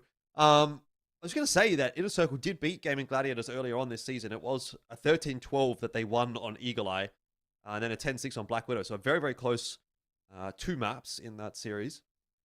Once again, you know, we are angling towards a pretty close Eagle Eye, but there is a pretty good chance for InnerCircle to close it out right here and make it look quite comfortable, which would be a great start to the series and would really get them underway for a discussion around, well, who's the top 2 team right now in this region? Because we know ROC's number 1. Gaimin typically have been, I would argue, the expected second place team. But InnerCircle have kind of been always floating around, right? Mm-hmm. Back when they were LCK, back when they were Unknights, there was always, you know, a little bit more of a back and forth between these 2 teams than between them respectively and ROC most of the time. So I still think there's a bit of a discussion to be had about who is actually sitting in that overall second position. Right now it is Gaimin, obviously. But if InnerCircle were to win this matchup, they would go 8-5. Gaimin would be 8-5 as well. And then InnerCircle has a match tomorrow against Anubis. GG has a match tomorrow against 999. So they would be pretty even in terms of not only overall series score, but actually also in terms of map score as well, if this were a 2-0. This game is right now +8, InnerCircle's +4. Let's say InnerCircle wins 2-0. Well, then they're both +6. Yeah. And Gaimin's on 8-5. InnerCircle's on 8-5, assuming they both win their next match 2-0, which I would look at and say they probably should. Where is the line drawn between those 2 teams at that point? Yeah, it's a big conversation. Like you said, it's really important. Like if InnerCircle do find themselves in a position where they are able to get the win here today, it really does kind of make a really interesting conversation talking about, you know, the final standings for the regular season going into playoffs and kind of who's going to be that number 2 team. It really might just come down to some very small details and crunching of the numbers, but we'll wait and find out, because right now Gaimin Gladiators, they get themselves a decent start to this, but it's short-lived a little bit. And it's just a back and forth mayhem we go. And so much riding on this right now for Gaimin Gladiators. The bomb's going to go down. So they're going to be able to get this plant. So that's going to be a nice note for them. Kiko just try to get himself a little bit of a cheeky one-tap, but he can't find the shot. And now, look at how spread apart these guys are. This is going to be interesting because they can't play off each other right now. Yeah, coming down to 1v1s. Oh, Kiko not able to land his shots, but he's got a pretty good idea of where both the players are. Now that Jin's gone down, he knows that he's going to have to do this one himself. Raffin dropped it down low, and Flex will peek off his contact. Well played from Gaimin. So they get themselves one step closer to a potential OT, another potential OT on this first map of Eagle Eye. And this is kind of the, you know, again, like this is where I was saying the mental barrier right now for InnerCircle. Like this is where they've unfortunately been in positions like this before. That point, but then they've kind of really just choked, and then it just goes into an OT situation, which, like you said before, it was a 13-12 in the history books of these guys playing each other on this map before. Is that really going to be the same case? Can they be able to figure out something differently? But Kiko can't get more than that 1 kill. He needed to be able to find a double in that hotel position, but he just can't. And now this is given the slightest man advantage here. 3.5 men are alive here for GG, but Raffin is critically low, so he's going to be that first point of contact. He must be. But you still have full HP for the remaining InnerCircle players. And this is now, the pressure is boiling here, Jordan. It is good that you say he barely doesn't get that extra kill. Because, I mean, Raffen is very low, so that is definitely a factor here. Beck, kind of solo holding B at the moment. Looks like they're going to give up A. That's an interesting decision from InnerCircle that may well play really nicely in their hands. They're going to gamble stack B. I love this. I don't know that Gaimin Gladiators is going to love it because they're going to push straight into 3 players ready to hold. Alucard gets to Zane. C4's now committed. They're aware. InnerCircle fighting hard forward. It's down to a 1v1 again. Spoxy's got the C4. It's the 2 snipers against one another. Grenade's going to go through. Spoxy aware that Alucard could be anywhere now, and Alucard also thinking the same thing. He's going to pre-rotate over to A. He's just going to, again, have a bit of a gamble, but with a lot of time on the clock, Spoxy could go literally anywhere at this point. Yeah, he really could.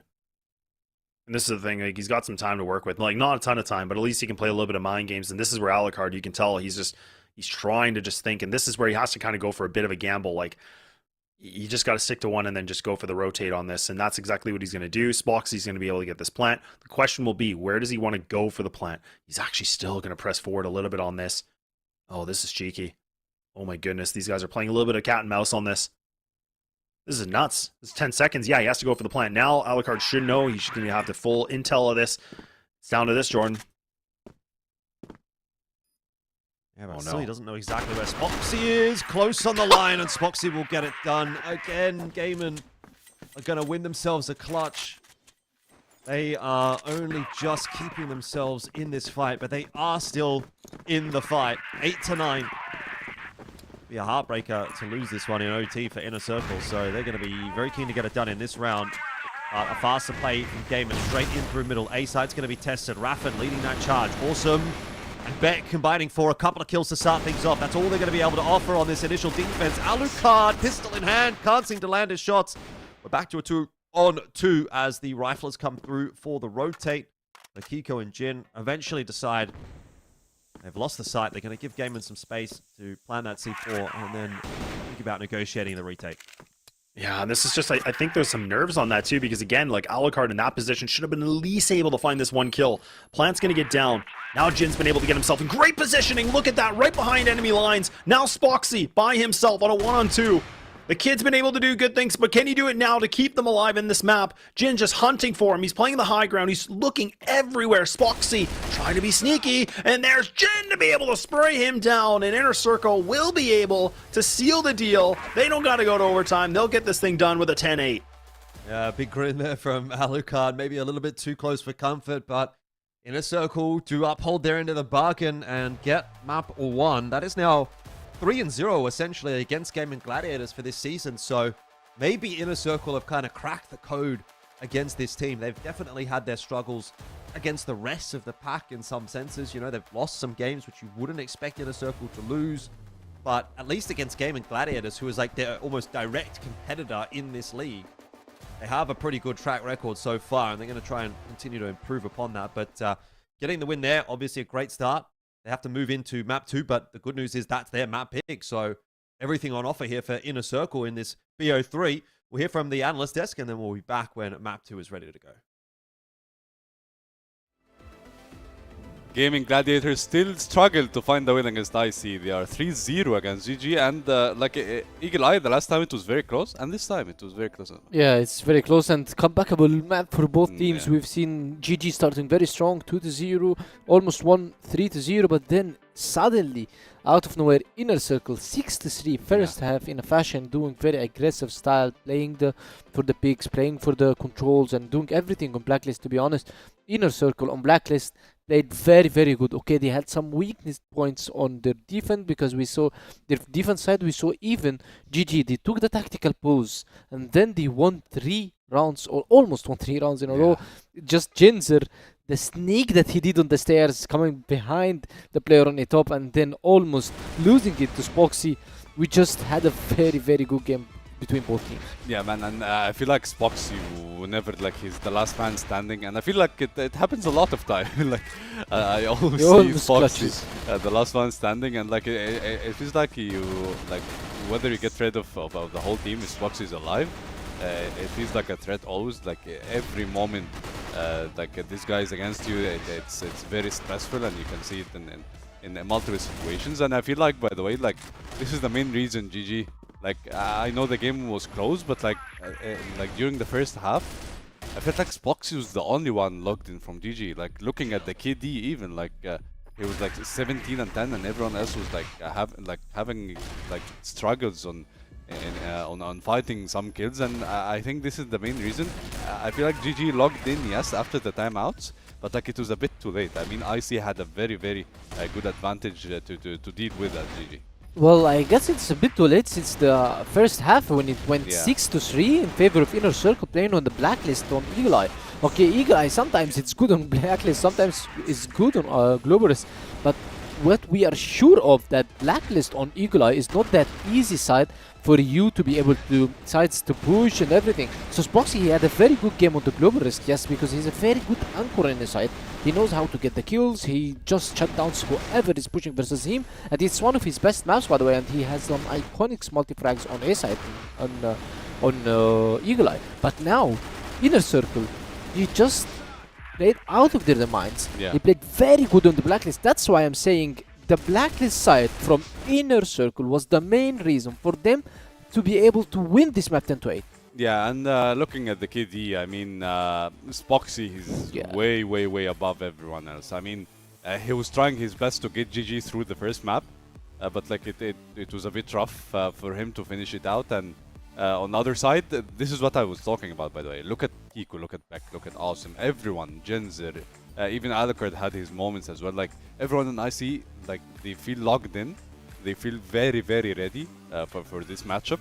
And like you can see it through every round in the first map. And I want to talk more about the second map, because like I see on Black Widow in the first time, it was their map pick. Yes, it's their map pick now, and it felt easier for them. Like in the first show that we saw between these two teams. Like I mean, Black Widow is a bit rough for GG compared to Eagle Eye. Well, GG still knows how to play Black Widow, but the thing is, the way how GG plays Black Widow is kind of the same since last year. They are playing on the controls, very high power controls. They go with 4 rifles, 3 rifles, minimum 3 rifles, 4 rifles, sometimes even 5 going to take the control. When they are on blacklist, they take A long control, they take B long control, they just play widely aggressive. Kinda step by step.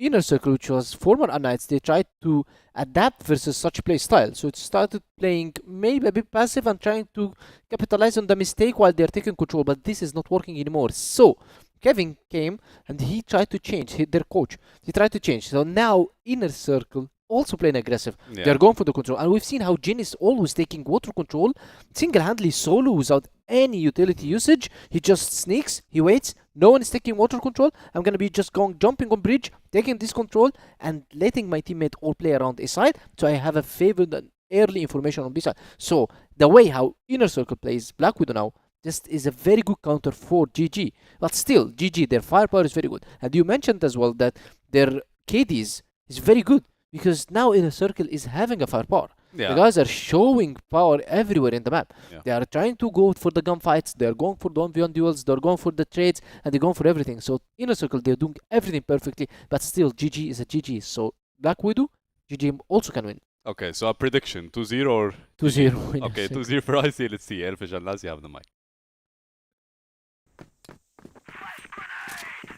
Yeah, let's have a look and see how things go here. Is it a 2-0 or is it going to a map 3? I feel it would be a bit of a surprise if we ended up 2-0, but I can definitely see the way that we end up getting there. If at the start of the series you would have told me this is going to be a 2-0, I don't know that I would have necessarily said that it was going to be InnerCircle. Even though InnerCircle got themselves that win in their previous matchup, I generally do feel that Gaimin is a team that can peak higher. But yeah, just for some reason in this matchup, it seems like InnerCircle have got Gaimin's matchup. See though, we do kick things off on map 2. Already quite a bit of damage done to Beck and Awesome. So first round, not looking too crash hot here for InnerCircle. Yeah, I definitely agree. Like it definitely, I think it's a hard one to say that this is going to be a 2-0, but definitely it could be, right? Like when we look at the theory of this, like the map pick of InnerCircle, it's in their hands right now. The question is it really going to be that effective against a team like this that's been here for around for quite some time. That's been a main competitor, like you said, and we're still kind of waiting for that peak, right? We're still waiting for that better elevation and gameplay that we see from a team like Gaimin Gladiators. But look, we'll find out. They're taking their time. They're now going to go for the 5-man execute into this B site. Jin's going to try to go for this fight if he can. He's got the HK in hand. He's able to find that first. That's nicely done. Now he's hunting for a little bit more. Gladiators trying to take their time, and maybe patience will be a virtue. They're going to be able to find this. So now they got themselves a bit of an opening here, Jordan. 2 on 3 is probably better than I thought this would go for InnerCircle, given the low HP that they had. Beck was down about half, but he even still managed to get his one. Shout out to Jinza with that double. One plan's going to go down regardless, though, and this is a very winnable 2 on 3 for Dezane and Spoxy. Particularly because Spoxy has a little bit more room to work with around box room. But InnerCircle are not going to rush this retake at all. Happy to try and clear out as much as they can outside of B.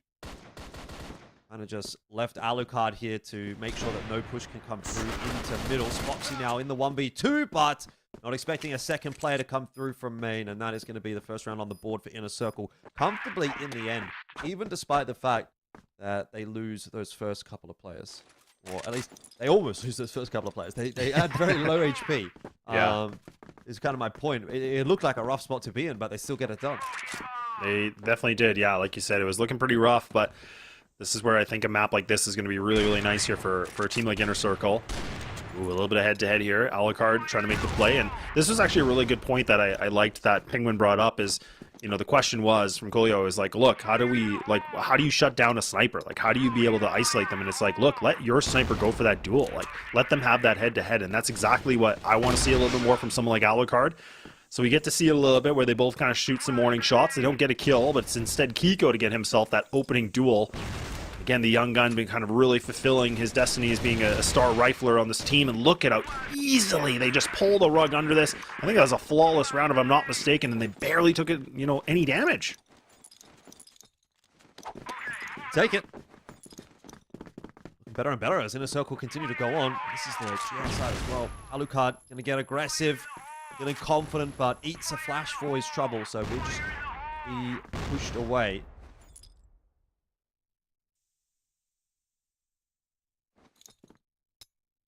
Once again, around things up. Or a bit of an exchange. Oh, he's hanging around on very low HP. He's lucky to be alive, but Jin catches Flex as he tries to continue the aggression. And once again, InnerCircle have the advantage. Yeah, I love this though. Again, like just fighting for map control like this and getting this long A like hut control is so important because now they have so much real estate. They can just leave Jinza there. Like they can just play a very different setup now. And actually, Kiko, he's got himself here with the snipe, which is a very, very interesting. We don't get to see that very often, but he actually does win a good engagement. Takes down this player in mid door.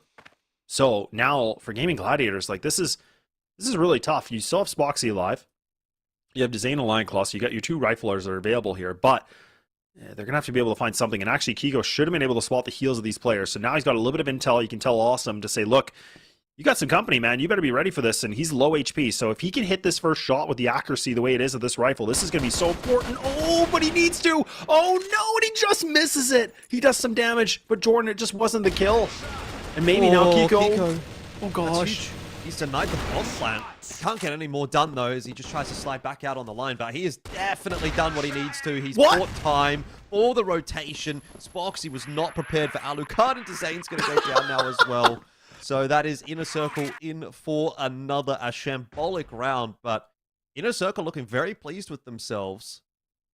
Yeah, honestly, really, really impressive. And like, again, just finding these timings and like Kiko just jumping out the window like that. And it just felt like a bit of a clown car scenario where these guys were just kind of funneling out of a bit of a choke point. But they're really showing us their good protocols on this map right now. And Gaimin Gladiators are looking uncomfortable. Like they have to now call the timeout super, super early. Whereas we made the comment before on map 1 where we're like, look, it was like on the 9th round, we're like, oh, I feel like it's a little too late. But now Gaimin Gladiators are realizing, look, like we got to figure out something here because a lot of these rounds aren't really that close, to be honest. Like I think we've, out of so far what we've seen, I feel like we saw maybe one and a bit that were close that you could argue, but it's really just been InnerCircle that have been doing such a great job of just shutting every play down right now. So this is an important talk right now for Flex to kind of just, again, figure out what they need to do a little bit differently. And honestly, I think it's just like what you and Neo talked a lot about yesterday is fight for some map control and work off that map control. We're not seeing that right now.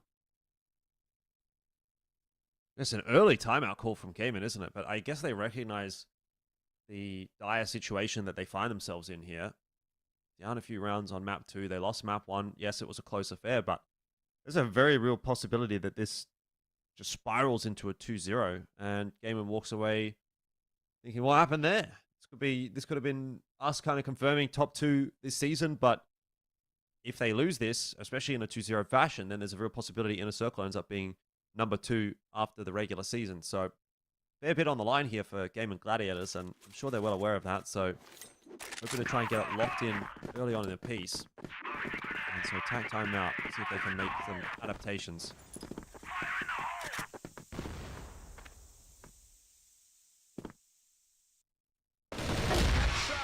Oh, great kill from Beck. And honestly, I love that. Just again, just looking for a duel. Now they can just sit themselves a little bit better. And now this is where Gaimin Gladiators, they have to just kind of go for it. They can't just wait anymore.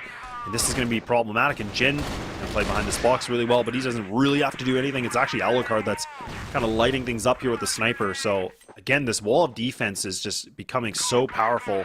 And Gaimin Gladiators, you know, everything they're throwing at it, it's just not even really making a dent.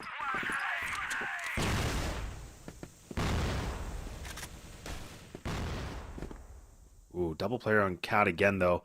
This is interesting. Also might be able to have the better of it, the better timing. Oh, yes, he will.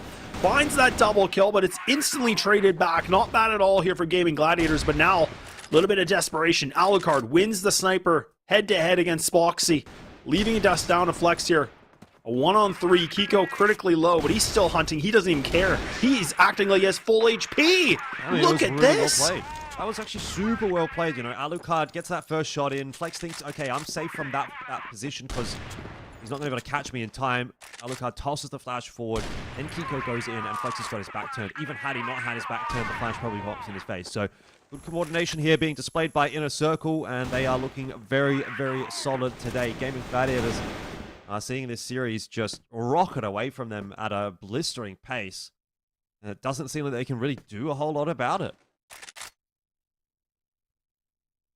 Yeah, this is when they're starting to shake a bit more, right? This is really becoming a problem. Like, even this timeout has not worked out for them. And, you know, most of the time we talk about teams that get, you know, pretty good effect from the timeout. But unfortunately, it just hasn't been the case here for Gaimin Gladiators. They still got the goose egg on the scoreboard. And that's kind of the first, you know, a little bit of objective is to get themselves at least on the board. Now, Beck's able to find that double kill too, and that's the bomb dropped. I mean, again, impact from everybody on this team. It's just unmatched right now. Now it's the remaining snipers of Gaimin Gladiators to pull up a Hail Mary. They got to do something. They got to do the impossible. But now it's just down to Flex on the 1-on-5. And Jordan, I think this one just might be washed. Definitely looking that way. It's dire straits, really, for Gaimin Gladiators at the moment. They are just getting absolutely blasted. And look, this is kind of what you want to see when you pick your own map. You go, yeah, we made the right choice. Kiko straight down mid. By the way, this guy's not even the sniper for this team, but he's just deleted Spoxy in a mid fight, which, you know, probably shouldn't be happening as far as Gaimin are concerned. But it did. And, I mean, look at the KDs. This is after the reset. Like, 4-1 for Beck, 4-0 for Alucard, 4-1 for Kiko, 1-0 for Jin, 3-2 for Awesome. So, I mean, overall, it's like Gaimin can barely even find a kill at the moment. There's 5-1 for Beck, so trying to do some quick maths in my head, but too many kills happening at the same time for that to come through. But yeah, it's what, like 3, 4, 5 kills only for Gaimin Gladiators, and that'll be another one for InnerCircle. So that's 18 and 5 right now is the KD. Yeah. Since the timeout. Yeah. It's 19 and 5 now. 20 and 5. And 20 and 5. Oh man, this is masterclass. I love this, and again, like you said, that even that quick little bit of a replay that we got in the very beginning of that, beautiful shot from Kiko, able to outclass someone like Spoxy with the sniper when he's not even he's supposed to be like one of your star riflers, right? Like the fact that he's like, oh sure, let me pick up the big green, it's all good, I'll figure it out, and he outduels somebody like that. Like this is where I don't know if the gas tank is just empty right now from the Gaimin Gladiators, because it really feels like it. A 7-0. Like, we have not seen that in quite some time, especially with a matchup like this, head-to-head. This is just a whole other level that we're seeing from InnerCircle. And look at that! Like, what on earth is that? Jin's able to just go for a jiggle, takes down a head, and now they've lost 2 players so quickly. All right, Spoxy taking matters into his own hands, but only for so long, because Alucard is there for the trade. Once again, another essentially disaster of a round for Gaimin Gladiators, and they are truly being exposed right now by InnerCircle. Definitely was not expecting this kind of game, especially after that first map was so close, but here we are. This is a dominant display. 8-0. I don't even know if, like, unless you can remember, because I know you got the history, but it's like, I don't think Gaimin Gladiators have been like 10-0'd, have they? Like in a long time? Oh, I mean, I couldn't tell you for sure, but I don't have one that sticks in my head, so I'm gonna guess no. Ever would be my guess. Wow, first. what is that? What's going on there? Oh no. Wow, a 9-0 half.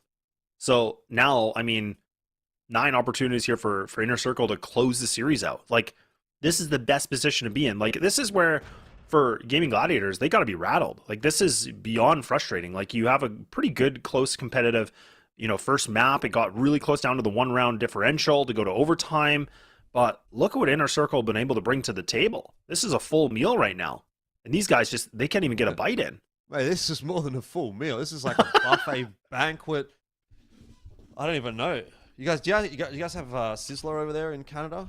What's a Sizzler? What's that? Like a buffet restaurant. Oh yeah, we just call them buffets, yeah. Yeah, well, it's a specific buffet restaurant. It's not very big anymore in Australia, but it used to be like the thing. Like when you were a kid and you're like, oh, I go to Sizzler tonight. You don't eat all day because you know that you're going to a buffet. They got a salad bar and everything. Yeah, yeah. Free ice cream. Oh, that's kind of what best. InnerCircle are getting right now. They're getting the full treatment, mate. They're getting the ice cream with the sprinkles. Flex, he's unfortunately the sprinkles on the top, it seems like, because he's just going to have to back off here as Zane's going to go down early. 4 on 5, and this might well be a 10-0, like you said. Yeah, this might be cooked, honestly.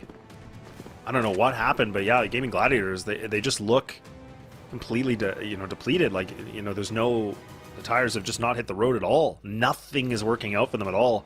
So, I mean, this is a great opportunity, and this would be such a good way for InnerCircle to be able to, get a series win and the round differentials, things like that. Like, a huge effect for them. And the fact that if they can close this out with a 2-0, it really does create a lot more conversation like we talked about. So we have to see if Gaimin Gladiators can do something big, but I don't know. This just feels like, a mountain to climb that might just be too steep. Yeah, I'd have to agree. See how this B hold goes. There's going to be smokes into that B bomb site. Fairly telegraphed take here, though, from InnerCircle. So Gaimin really prepared for it. If it is indeed going to end up being a take, it's actually a fake, if nothing else. Hasn't prompted much of a response, though, from Gaimin Gladiators, which I think is what InnerCircle were kind of hoping for. But they've still gone for that 2-2 side hold.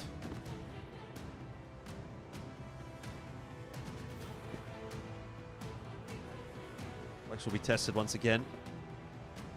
IG in hand and InnerCircle making their way up short. He's going to have to hit this shot. Spoxy down. It's all on Flex, and he's deleted 1 for 1. That is just not enough.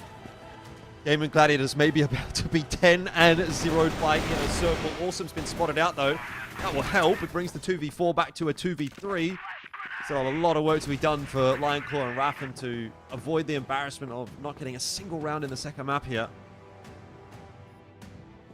This is a bit troublesome. I mean, 24 seconds, and now they got to get going. Good flash gets caught.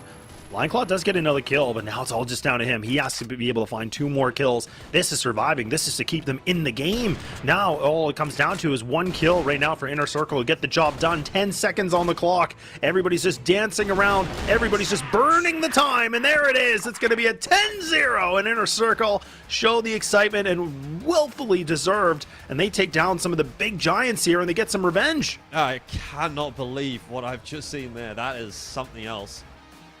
Never did I think we would see Gaimin Gladiators get 10-0'd. Certainly not 10-0'd and 2-0'd. InnerCircle are a good team, don't get me wrong, but that was certainly something. And InnerCircle, well, with that result, definitely are starting to make a conversation about whether or not they should be considered the second best team behind ROC in CFWL at this point in time. It has been, you know, obviously a bit of a project team with roster changes, coaching changes, obviously lots going on in terms of all of that.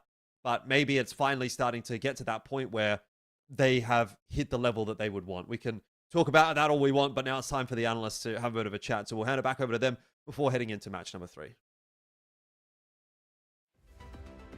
What a game, InnerCircle. I mean, 10-0. I mean, you They're predicted a our 2-0, yes, yeah. but like, come on. Our first 10-0 in the West League, I guess, since Season 1 as well. Yeah. I've never seen a team got 10-0, maybe. Okay, let's talk about Season 2. So, it's the first time, and InnerCircle and GG. We're not talking about mid-table teams. We're talking about top-tier teams. Yeah, I mean, okay.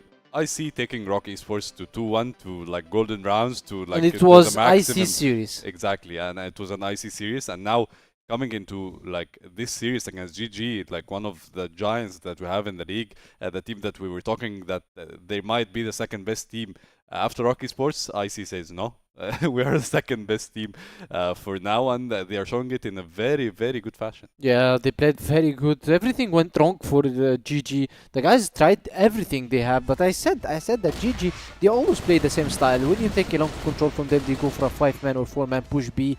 They just go for a 4-man control in the long. They played exactly the same. They needed to change kind of their style because InnerCircle, they were ready for everything, and Kiko bringing in the Ohm and getting a lot of frags for himself is very good, to be honest, and we've seen a lot of clutches. One of them was this clutch as well, which was kind of mental breakdown for them, for GG, and then after this they took the tactical push instantly, but yet GG never found any success in the game. I mean, to be honest, like, I feel like the guys mentally, like, from GG, like, I feel like after the clutch you were talking about, it felt like they just, like, their mental was everywhere. I feel like they just kept rushing round after round, and, like, GG was, like, or, like, IC was just ready for them on every moment.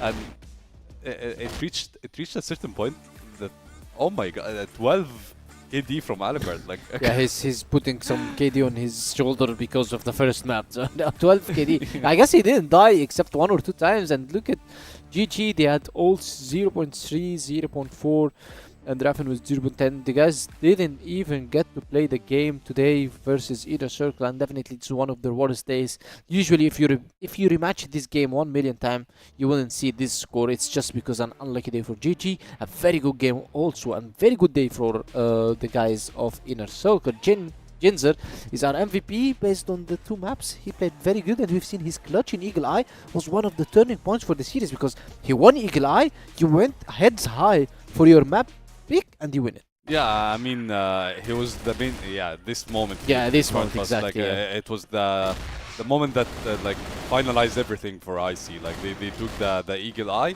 they went into their Black Widow map pick, and they just kept like running everywhere, shooting GG, like getting the stomp that we saw. Like, I mean, 10-0. I mean, GG.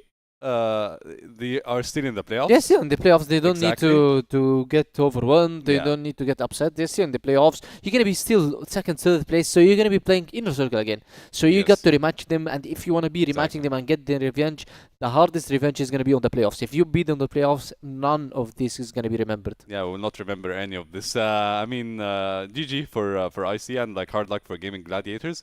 But let's talk about the next match because it's very important. I mean, the last one, it was important, but like both these teams are a bit in the playoffs, right? But like we are talking about Anubis versus 999 here.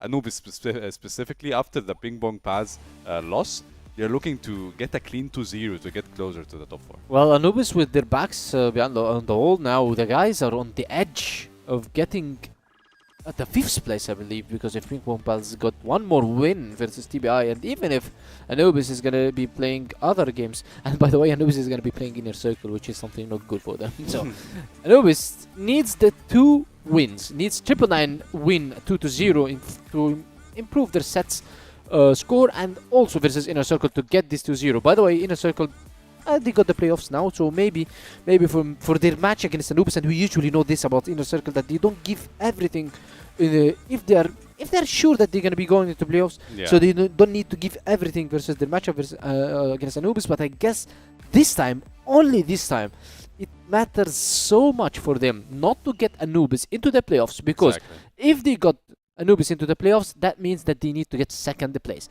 in order to go to the EWC and knock Anubis out. But if Anubis didn't go for the playoffs and they got the 5th place, so I guess if we just got that Head Diver is playing instead of Creeds, maybe Creeds is having some work or something, so he's not gonna be here today. Head Diver is gonna be playing. I wanna see new talents. 999, they are in a very tough situation already, so seeing new talents and seeing new faces, this might bring them back to life in the future. So going back to our talk, so now Anubis, if they get 5th place, that means that InnerCircle only needs to get the 3rd place on the playoffs. So the next matchup for Anubis is gonna be so hard, but now their heads are high. They wanna be winning. 999, PingPongPals lost today, so they want to get closer to PingPongPals. Yes, PingPongPals still gonna be having 7 wins, and Anubis, if they won today, they will have 6, but still, it's closer than ever. Yeah, I mean, you increase the chances. I mean, losing today will like completely finish everything off. Yeah, for Anubis, so, of like, course. Today, like loss is not an option, and I feel like even dropping a map is not an option, right, for Anubis, because like. Yeah, you can't drop a map because it's the Ping same Pong logic Pals. about PingPongPals Yes. winning versus ROC. Yeah. So you shouldn't also drop versus 999. Exactly. So like Anubis, they are a bit inconsistent, let's say, and I want to talk about this point. Yeah, this season exactly. Like, what shifted? What do you think is the reason behind the inconsistency that we are seeing from Anubis right now? Well, if you're gonna be talking about this, it's only gonna be a personal talk, because we don't know what's happening inside Anubis. Because usually we've seen Anubis how they played. Okay, they were shaky as well in the group stage in season 1. Yeah. But then coming into the playoffs, the guys were so hyped, so motivated, and everyone was logged in and concentrated. They want to be winning. But now we cannot see this. We see sometimes Sad is having a rifle. Yeah. And Dipsy is having a sniper. Okay, we used to have the Dipsy as a 2nd opener, which is the hyper player, but not as a main opener.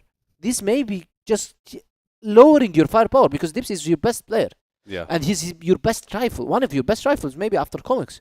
So if you're losing this firepower, you're not going to be able to trade, you're not going to be able to control. So it's going to be very hard for Anubis. Yeah, and like I think trying new stuff like in the middle of the season is not good for you as a team. I mean, if something is not working, I think like you should work on fixing it, not completely shifting away from it, right? So maybe I'm just assuming this might be one of the reasons. But like we know Anubis, they are a very experienced team. They have been there for ages, and like you said, if Anubis reach the playoffs, it's a threat to everyone. Even if they reach it like in the hardest way possible, you cannot eliminate Anubis out of the equation ever, because like when the pressure comes, I feel like Anubis are experienced like players, 5 experienced players. That's really clear. Yeah, especially that Anubis now, as you said, they want to be winning. So regarding the maps, I don't think Anubis is going to be choosing any weird maps. You're going to just be playing the normal maps, and still it's going to be Sub-Base, Compound, Ankara, maybe Black Widow, if 999 didn't ban it. Yeah, I mean, let's take a look at the map video to see like what maps we are having in this matchup. Anubis versus 999. We have the basic maps, like you said, Ankara, Sub-Base, and Port. Like it's maps that we are used to see a lot right now.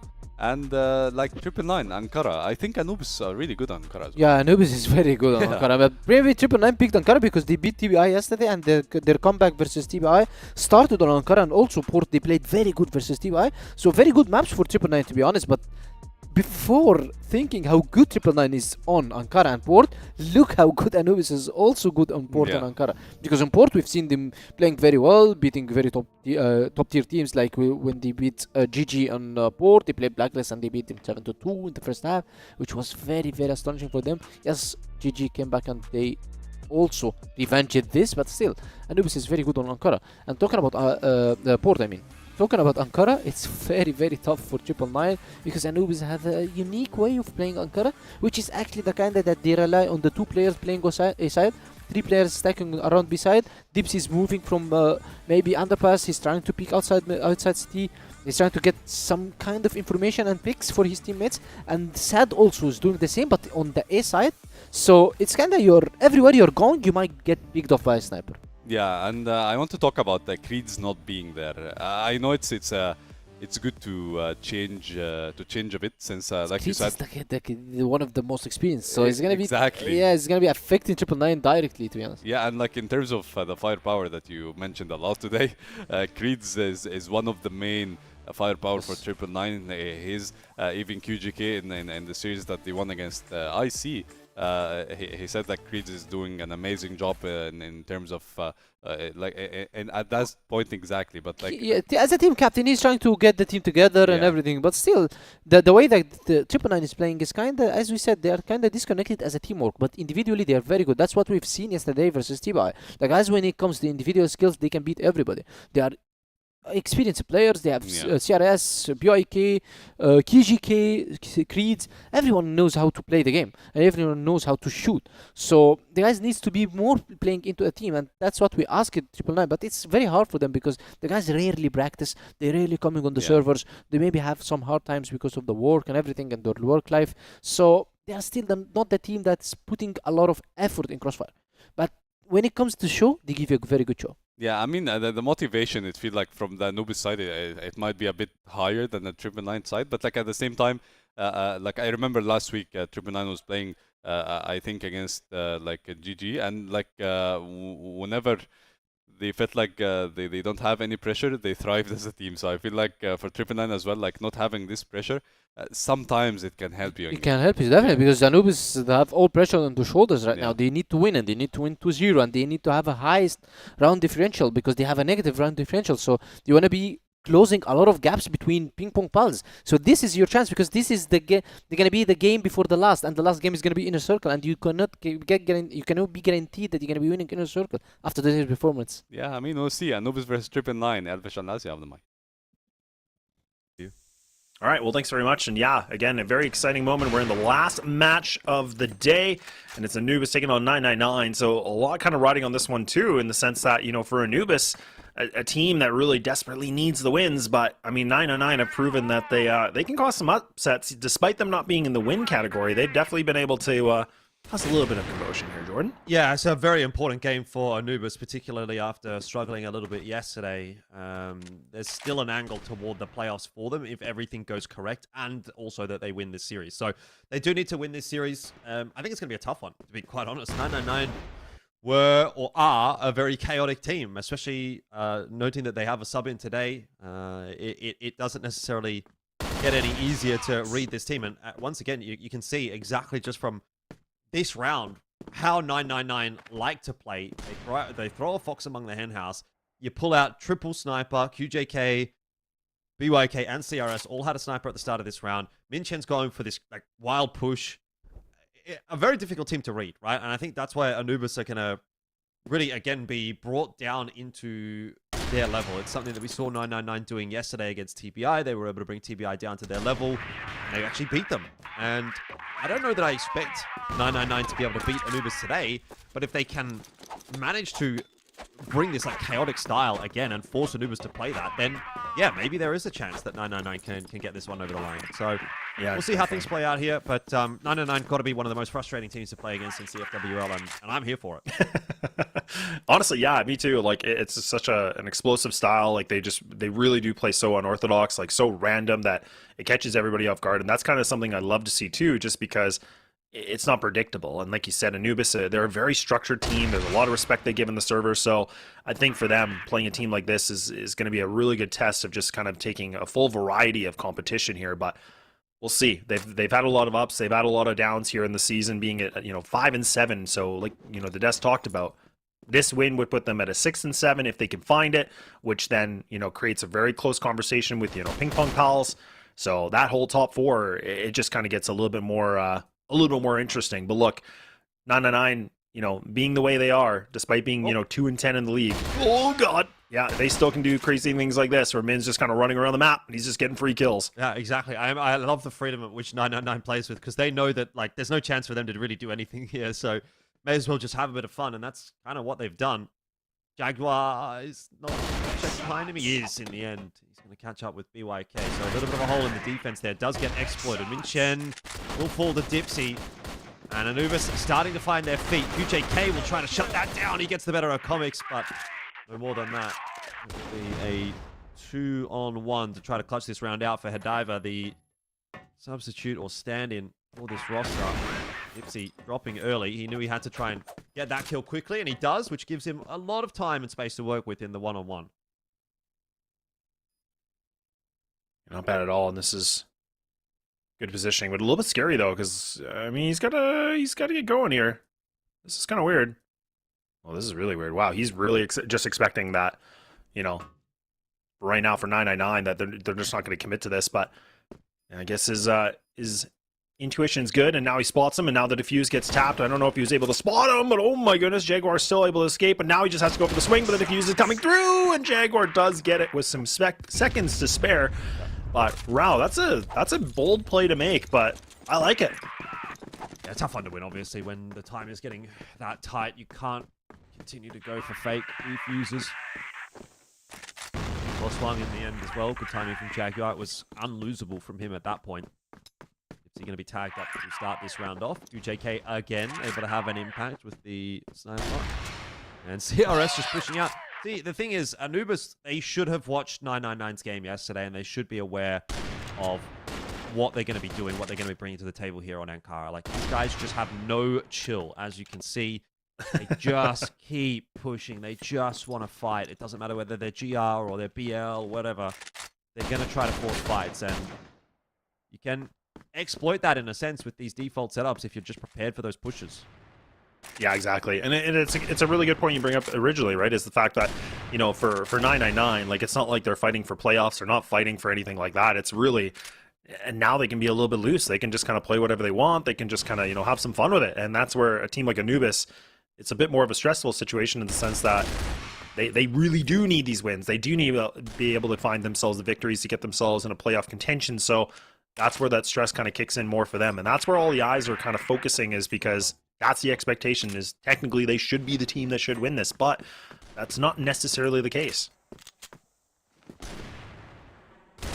Certainly not. BYK's got himself on a comics. Doom Yes. now alone. I think games against 999 are a really good test for teams to show us or show themselves that they have strong fundamentals, they have good protocols, because that is how you beat 999. You can beat 999 by playing standard, but by reacting well. And 999 are going to be the kind of team that's going to give you a lot of opportunities to practice that, right? If X happens, then what is our approach? What's the response? Do we intuitively do that, or do we need to, spend a bit of time thinking about it? In which case, probably we're going to lose that round. So 999, again, like, they just don't shy away from these fights. It's a nice one for QJK to win. He's really sharp, by the way, this guy. 7-1. But they're just going to keep testing you over and over and over again. They're going to rush the sites on the BL side. They're going to try to push you on the GR side. So you have to have these protocols in place that, yeah, okay, if they're rushing us on B, what kind of util are we dumping if we start to hear those footsteps come in our direction? Or as I'm on the rotator, am I throwing a flash over the top? Something like that. Like, what am I doing? Those kinds of things are really going to be tested by 999. Same with your default. Your default on the BL side is really going to be tested when you're playing against 999 on GR, because they're going to continue to make these pushes. So I think it's a really, really good sort of barometer for teams where if you're losing to 999, it probably means there's some serious flaws in your basic setups and your basic understanding of how to play rounds out. So obviously, it's a good idea to get those in check, and this is a game where Anubis can try to focus in on that.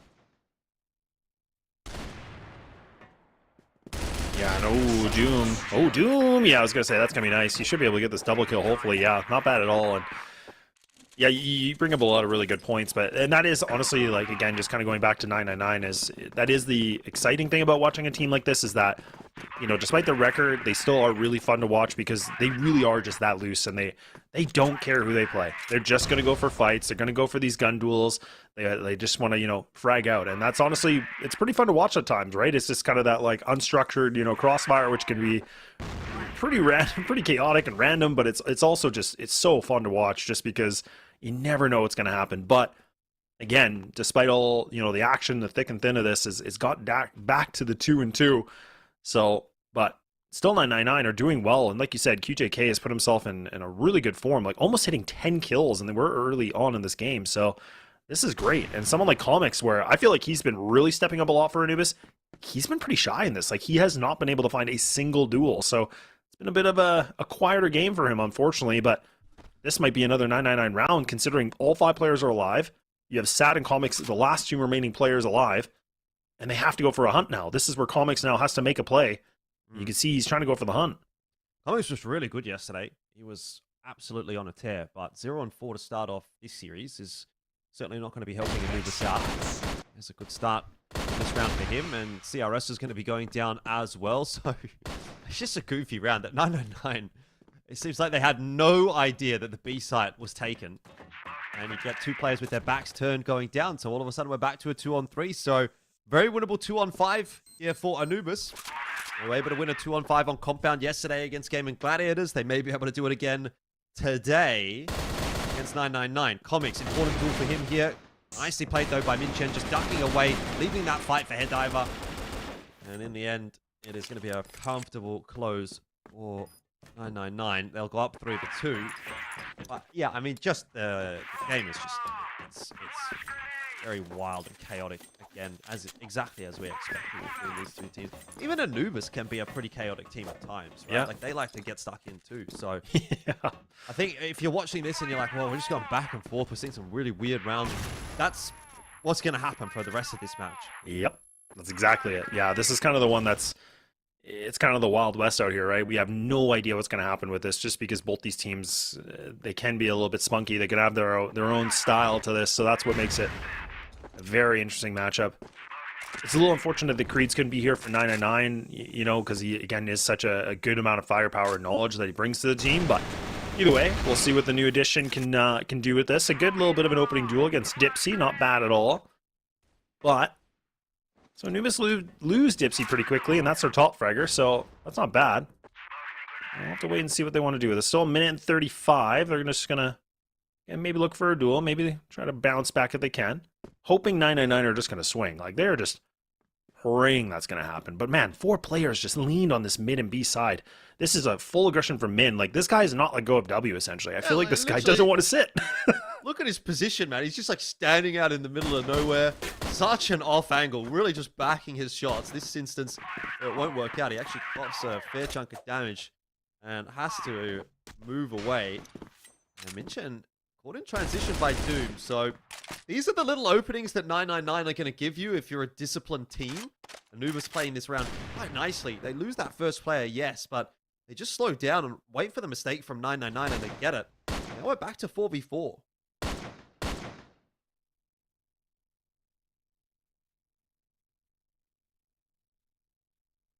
Like you said, though, I actually think you brought up a really good point originally, too, is, you know, talking about playing a team like 999 for any team is good because, you know, there's always that theory about teams that are, like, kind of scrimmy. Like, they're really random and they don't play the right way. It's a good way for teams to get prepared for anything that's going to be on the table, right? So that's a good thing to see that Anubis, it kind of feels like they know that's the case in this situation, so they're kind of playing a bit loose as well. There is an opportunity where Sad might be able to find himself a big play. That's not bad at all. So now you can see QJK is kind of putting his bit of focus towards that, and now you can see Anubis can actually reposition and shift themselves in a better post-plant positioning. This should be an easy round for them. This is really, really good work from just kind of manipulating mid, kind of having a lurker, just kind of poking and prodding on this. Unless we see some crazy kills, that's a start of it already. But now he's gonna have to find 2 more. They have a good crossfire in place. There we go. Back to its high game in Anubis. They ain't done yet. don't know, man. I think it's going to continue to be like this. It's going to be really, really back and forth because the problem is 999 are not a good enough team, or they're not. It's not that they're not good enough as individuals, but I think as a team they don't fundamentally play a consistent enough style to really say, okay, they're going to be able to run away with these rounds if they get ahead. But they're definitely a good enough team to take a round or two here and there, and so that's why I feel like a lot of these maps are going to be actually quite close. Because even if Anubis, I think on paper, are a better team, they are liable to lose a round or two here and there to 999, which is going to inherently mean we're going to go, 1 for 2, 1 for 2, 1 for 2, or 1 for 1, and then we're going to end up with scores like 10-7, 10-8 kind of thing. We'll just see whether or not Anubis is going to have enough to actually get it over the line against 999. That's going to be my big question today, because TBI weren't able to. I thought TBI should be able to, but they didn't.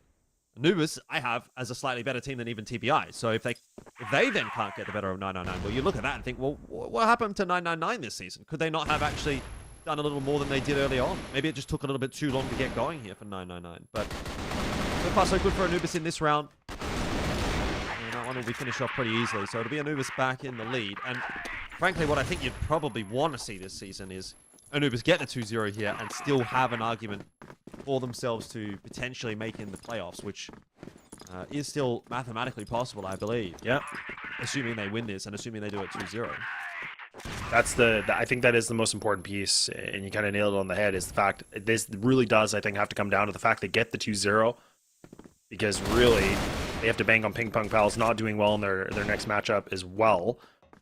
So we'll find out, but a lot riding on this one. And that's what I was kind of saying, is that a lot of pressure is for Anubis, and I've been really critical and, giving a lot of, kind of being a little negative on the sense that I've seen them just really flop opportunities when they should have it.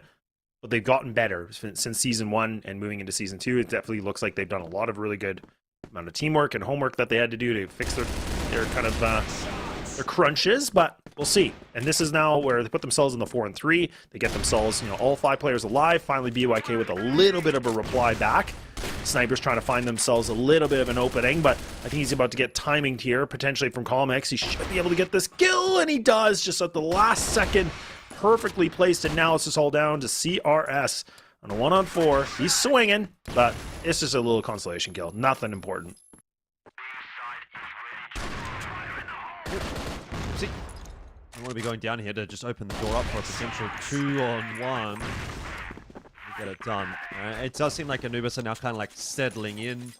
Maybe they were a little bit beaten for pace. They were a little bit caught off guard by 999 earlier on in this map.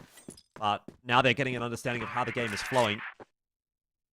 They are starting to pull ahead. This could be a 6-3 first half from Anubis, which would be really quite solid. Again, the push coming through from 999. Dipsy set up for it.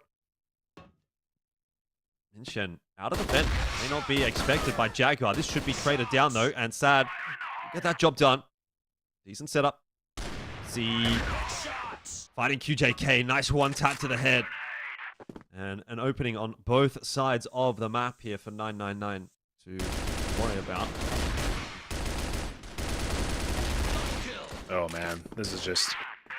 The M14 is such an interesting rifle to watch. Like, I didn't realize, like, the accuracy of that gun. Like, it is just, it's crazy. Like, just full chamber of bullets, like, what is it, 35, I think?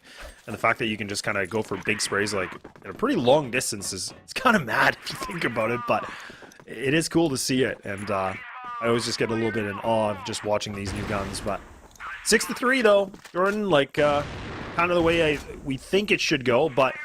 Now 999 are on the BL side, which I think has always been better for them so far in the season. So this is where the moneymaker is. This is where they're going to have to show what they can do with it. And now Anubis, going to have to make sure that, some of those wounds they've had on the GR side can be healed.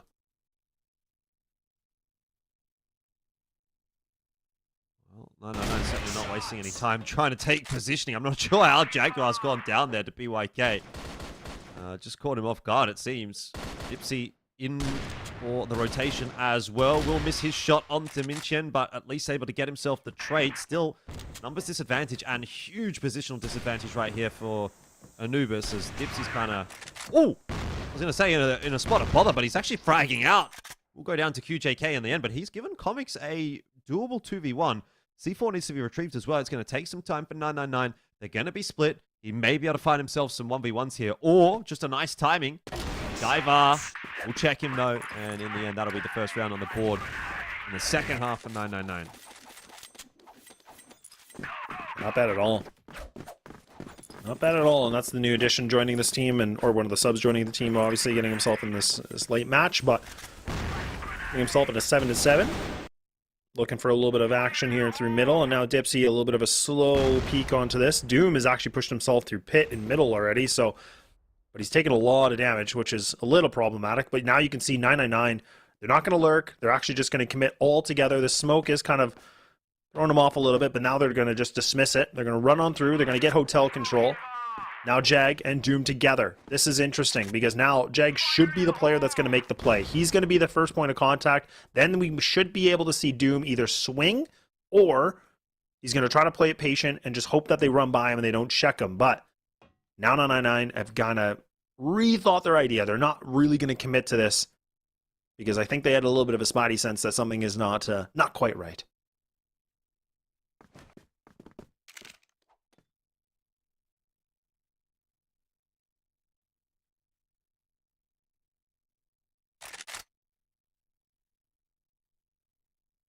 Not exactly the paciest of rounds from 999 either. I've seen some much quicker stuff from them yesterday.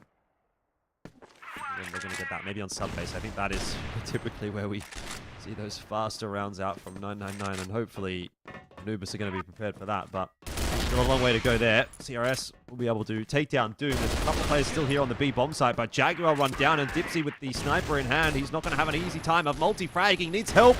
He'll get it from Sad, but it's not enough to keep him alive. We're back to a 2v3. Once again, numbers advantageous for 999, and they have the site. They haven't got the plant yet. And in that meanwhile, BYK did go down. So it's 2-on-2 for the retake here, and that's definitely doable for Anubis. It's still doable, and they're grouped up together. So, I mean, they still got the sniper, they still got the HK in hand. So, PC utility available. The last one's going to be burned here from 999. Now QJK is just, again, trying to get that intel. 20 seconds remaining. Flash is going to get thrown, but oh, man! Nice little bit of a jab cross right there in 999. They do a good job of the post plant. They shut them down, and Anubis, this is what I was kind of talking about. Some of the wounds here on the GR side. A side that really just needs to get a little bit better for them. Now they're going to get tested against a bit of an unorthodox team of 999. Sad's going to be the one in middle. He might get overwhelmed by numbers. He goes for the quick shot. He can't seem to find it. Good nade, I think. It does a ton of damage, but he's just only able to find that too. And Min is right there, right back at it with a double kill. This thing is kind of going the way we thought again here, Jordan. I mean, I don't know what I thought, to be honest with you, man. It's like this one really could go either way. Dipsy's found two, and it's straight back in to Anubis's favor. C4, though, in the hands of QJK, and this guy is on an absolute tear today, so who's to say he could not win this one? 14-7 so far, and he has got his favored weapon of the TRG in hand. Close range hold for Comics should be favorable, is in the end, and Anubis will keep the scoreboard ticking over. But again, this is definitely quite a close map. Yeah, it's very, very close. Again, this was the pick for 999 too, right? So they've done well against some teams on this map though, right? Like that's what I was kind of saying is that it's kind of like, it's not really like the whole picture doesn't show because like the record's not the greatest, but again, they've had some decent score lines on this map against some really good teams. So not even just the lower level mid teams or anything like that. So that's where I was kind of thinking like, okay, this veto's not bad. It's just going to be more interesting, but 999 are going to have to hope that they can get their map pick to see where it could go on to port, where they have been okay as well, but QJK tries to make a play for himself. He was like, oh, I want to get 15, and instead he gets himself his 9th death. So now this gives Anubis a nice little bit of breathing room in this situation with a 5-on-4. And now, who is going to be the player to make the little bit of a play here from 999? That is the biggest question. Underpass looks to be the name of the game. Sad, I don't know what's going on. He's not able to get the shot off with the gun. He's just going to try to go for maybe the quick scope, and indeed he does. 1 and 2, and it's easy here, Jordan. This is an easy feast, and they make it smooth and easy.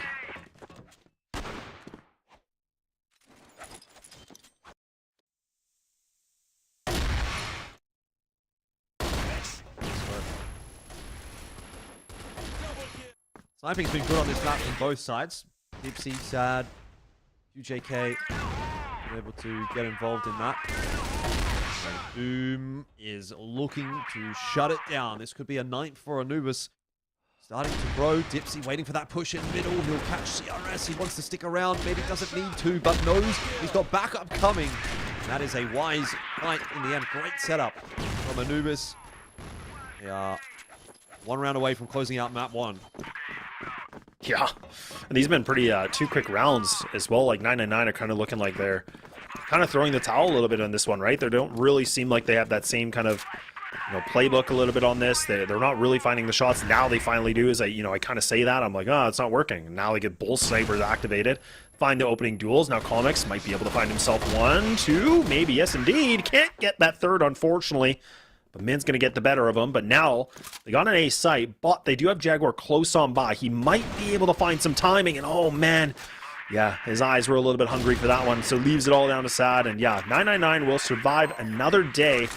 And that's kind of the 999 fashion, is that these guys, I don't know what it is. When that point is against them, they just play so much better. This is where they start to just really build up the rounds. Yeah, BYK going to catch Dipsy on the cross as well. So right out the gates, Anubis, it seems like they're going to have a tough time closing this map out. Also nade out on the B side of the map, but the real aggression is happening over on A. 999 taking space. Comics waiting for that great pre-fire around the corner though. So Diver will take down Comics. And yet another round being pieced together here by 999. Jaguar would have to pull off something pretty special here. He does get the first one cleanly and pucks back into the box. There's no assistance coming. This is really a one and done position. Can't even get that one. Needed more assistance, needed it quicker, but unfortunately, when you're 3v5, those rotations are going to come through late. Everybody picked their Jaguar, but it was not enough, and 999 get another. Yeah, this is a question now for me if like Anubis are going to call a timeout. Because, I mean, this is where you're at, I think it's 9-7, if my memory is correct. And, like, I mean, this is where you still have a 2-round buffer, but it's not great. Like, it's really, really not great. Yeah, it looks like they are going to take that timeout. And honestly, probably makes sense. They got to slow things down. This momentum is building up. If they've watched demos, which they should have, or, like, the tapes of 999, is they know that for whatever reason, when they get into like the map point against them, they really do make the comeback. They are a team that have been able to do this before, and score lines get way closer than they should. So I do like this call now. Anubis is like, you know what, enough's enough. Let's just chill out. Let's just figure it out. And I think their defense does need to have a little bit of a different composition, because what they're doing right now is clearly not working. So I mean, they could go for a bit of a gamble stack and then just go for the full retake, which I wouldn't hate in this kind of situation. But the question is, where do you go with that too? Yeah. And Anubis are generally good in these pressure scenarios. They do have a lot of close maps typically. They come back a lot from deficits. So I don't think they're going to be super feeling the pressure necessarily at this point. Not sure if this is a tech or attack. There we go. It is going to be attack timeout. Just couldn't see Dipsy, so something maybe up there as well on that side. But yeah, I think Anubis are doing enough in this matchup for me to say that it's been a reasonable game from them. Don't expect them to be able to put 999 away cleanly at this stage. I don't expect anyone to be able to put 999 away cleanly. But if they do manage to do it, if they do get themselves a 2-0 today, then that's enough for me to say, okay, good job, well done. Well, and I was trying to figure out the numbers, and I mean, you're better with numbers than I am for sure. But I was like thinking of this situation is that if Anubis can get a win today, they honestly have to hope that PingPongPals essentially lose out. These guys have to win out, and it's going to come down to like the smallest margins to, I think, really talk about that top 4, if I'm not mistaken, because we still see that Anubis play tomorrow. They play InnerCircle, which is going to be a really big test. Again, this is assuming if they win. And then also on the 11th is when PingPongPals have to go against TBI, which again is like, in theory, you would think PingPongPals should be able to find that win. But TBI, again, a team despite their record, has been able to show us they can be competitive and they can get these upset wins. Maybe they do at the end of the season, who knows? But this is a really sketchy situation for Anubis. I'm not going to lie. Well, we'll find out. 5 seconds before we get back into game. They can find a way to avoid losing the first player in the round, particularly early on. That makes a big difference in their chances of picking things up. So if it doesn't go right for 999, typically it goes very wrong. So they need to find those early picks. Whereas I think Anubis have a little bit more in the mid-round. 999 are going to move quickly, though. Which, again, want to continue to put that pressure onto Anubis early. They take that mid position and have CRS watching in case there's going to be a push out from B from Anubis. Obviously, Anubis unlikely to do that.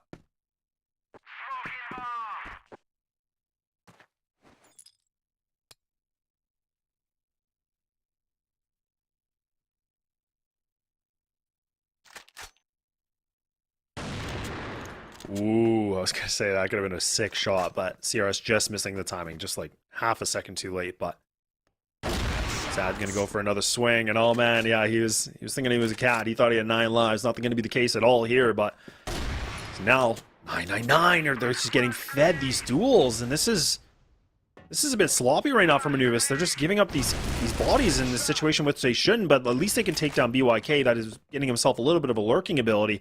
But now is a little bit too late because Headdiver's going to be able to find himself a nice easy kill on the back of the head of Doom. And this has turned into a 2v2. Very low HP of Jag, and I think he's got 1 HP to spare here. So like this is not great. Yeah, he's got 1 HP, literally. So 1 HP in a dream. If he can find 1 kill, that would be the best thing possible here for Comics. Might be able to get the timing. QJK, I don't know how he's still alive. Just a second too late. Now he goes for a kill. Finds that first, can't get the second. Now it's all down to Comics. Someone that's been a little bit slow to the game here today. He's just not going to be able to fulfill anything. And there we go. 999 again find themselves in this fashion of competitiveness. I mean, is there a world where this one goes OT? That would be a little disappointing for Anubis because it started so well, but they've definitely fallen asleep at the wheel here in the last few rounds. So a bit more of a forward hold in toward middle this time from Dipsy. He's not going to be rewarded for that effort. There's no push coming there this time around, and they just end up being those 2 A holders that get tested. In saying that, though, C4 is over on the B side of the map, so I can't imagine 999 are going to fully commit to this A take. They may just probe and try and do some damage, maybe take down Comics here and back off, or it'll go the other way. That's Comics to start on the diver. But C4 not over towards A will indicate that they are definitely not locking in any kind of push just yet.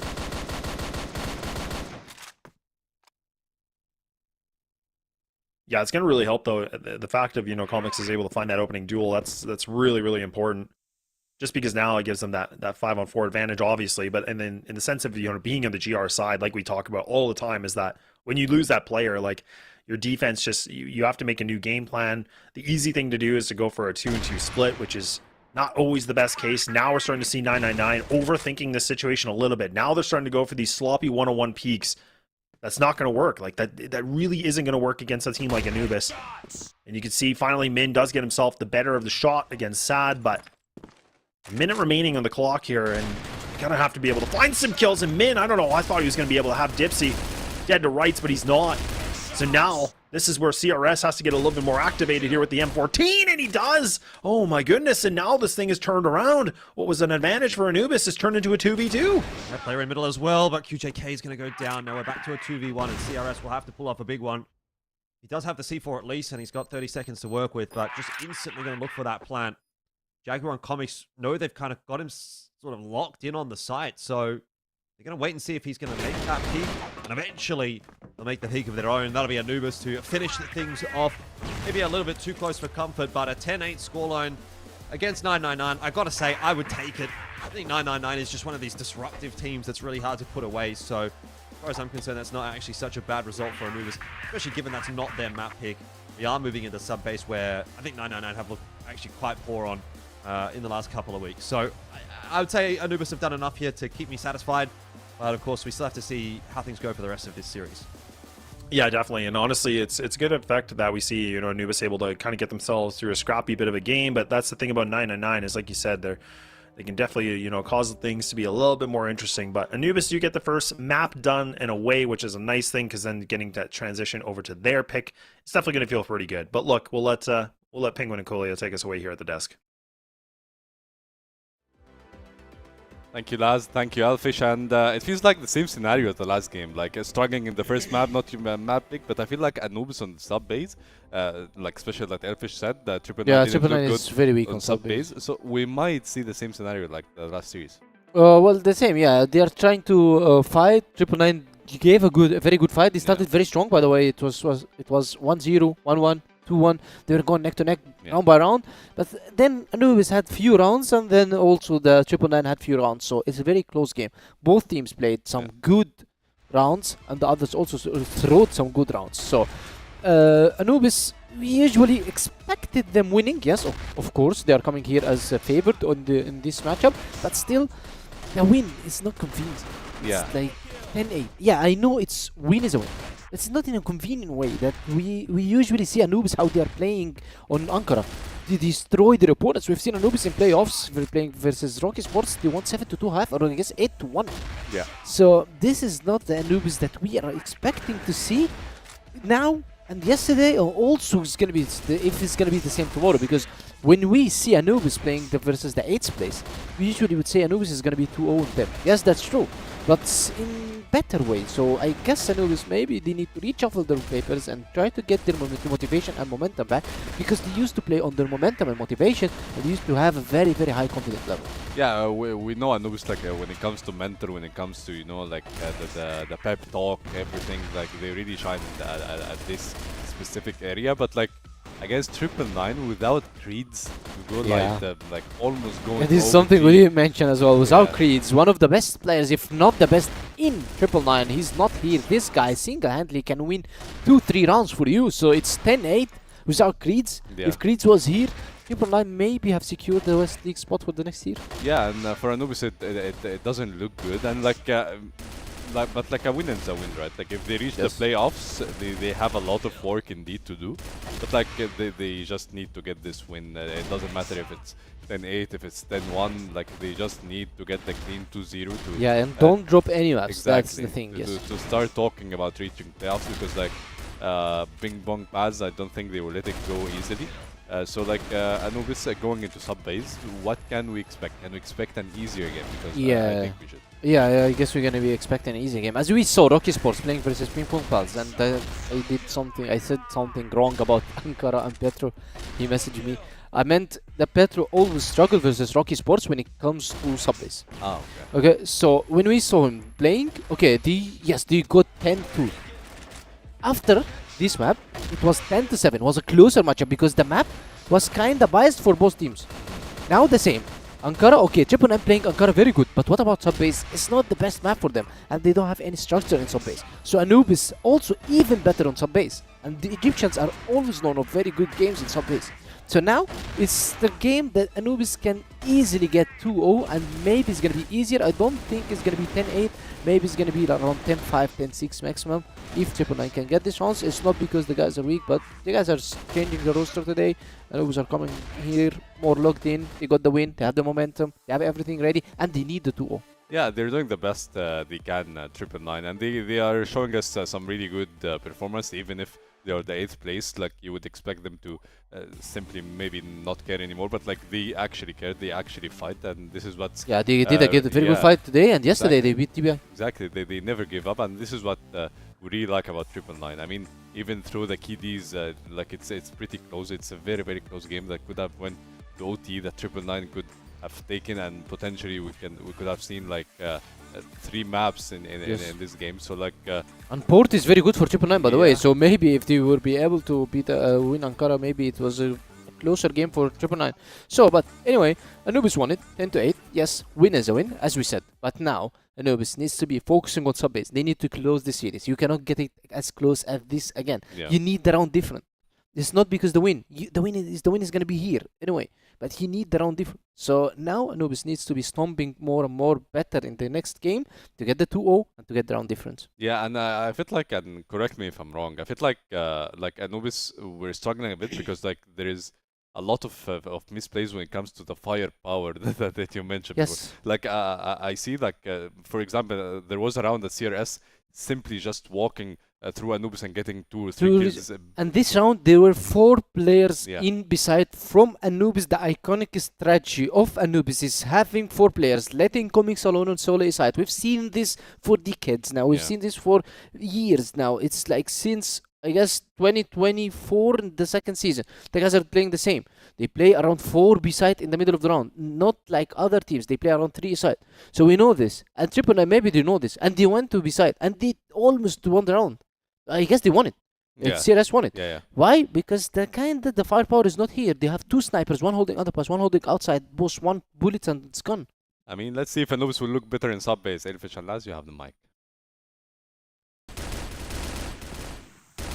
Well, jumping on into map number 2 here, sub-base. Predictions on Tedesca. It should be Anubis 2-0. I would concur. I think Anubis should have a bit of an easier time here on sub-base as well. 999, as typically, are playing quite aggressively on this GR side. Push in through into wood and then a bit of an aggression towards machine room. Hadiva going to go down to comics. It seems really the comics we saw yesterday starting to get back in action, with a nice headshot there, but we'll fall to QJK, so we are back to 4-on-3, and it is a tenuous 4-on-3 here for Anubis. Jaguar's low. It's not going to stop CRS from making a push. He will spot out Doom, and that's the C4. But he should be traded and will be.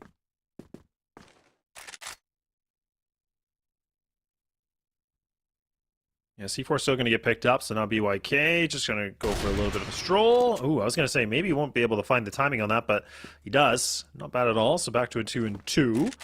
Jaguar's low. And he dropped from vent, if I'm not mistaken. So yeah, he's going to be back inside of mid. This is a bit of a weird setup, but they got lots of time, so they can group up together. BYK sitting just behind Missile, kind of playing a nice little bit of an off angle in the sense that he should be able to get that first kill and then fall back. Oh, but Anubis, they're actually going to switch this up. They're not even going to entertain the idea potentially of an A-hit. They're kind of looking like Jag's going to be the playmaker on this. Don't mind it. This actually makes a lot of sense because him swinging first, being so low, allows time for Dipsy to cross because he's got full HP, full utility. Yeah, this is exactly what they're going to do. Oh, they're going to get the timing. QJK, no, we went the wrong way. It's a free sight. It's an absolute free sight. Dipsy takes so much damage, though, Jordan. This is a winnable round. It almost wasn't a free sight, but yeah, damage done is going to make for a very winnable one here for BYK. He's going to catch Dipsy in the back, but does he ever expect Jaguar up high in a clutch situation like this? I don't think so. Jaguar spotted him out. Pushing through from jail into connector into middle. BYK's going all the way around. And that actually might be his saving grace because he's going to be able to spot Jaguar now. There he does. He does see him. And that'll be the round for 999. So first one on the board. Bit of a comical one. 999 start well in map 2.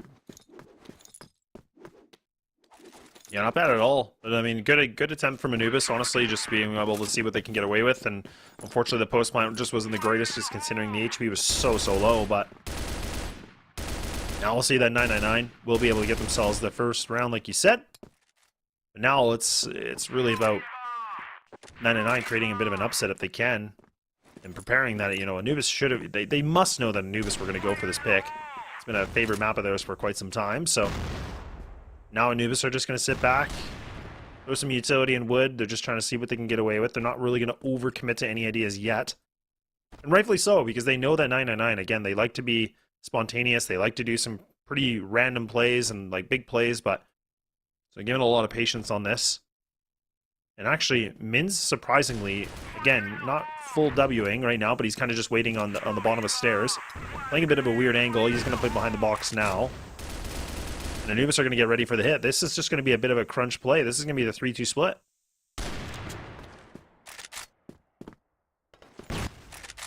BYK going to eat that flash. A-site looking very weakly defended right now. It's on to Minchen to try to at least get one here. He's done a good job, though, of slowing down this push. And that might be the first piece of the puzzle, even if he doesn't get any kills, because the flame's coming through. CRS gets one. Minchen another, but CRS needed more.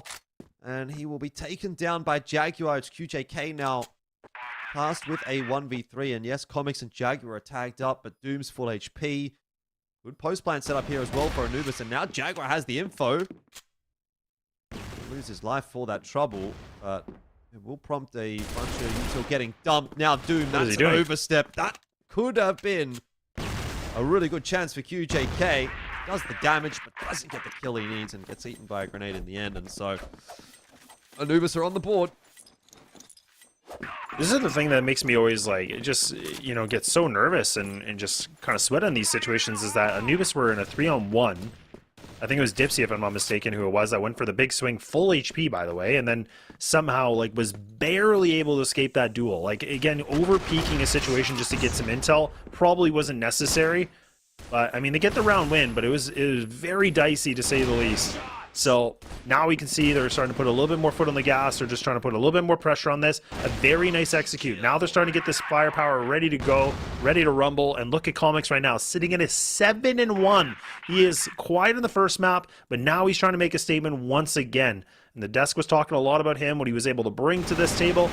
Now he's going to see if he's going to be able to find his 8th, and it's a bit labored, it's a bit challenging, but he's going to get done. Yep.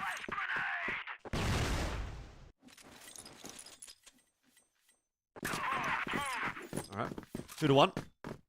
Anubis progressing nicely on this BL side. They'll be wanting more out of this first half, though. They'll be wanting, 6, maybe 7, if they can get it. Well, there'll be a battle for the vents here as well. Comics around the corner. May end up giving up his life to BYK, but Jaguar thinking about having a swing himself. Timing will be perfect.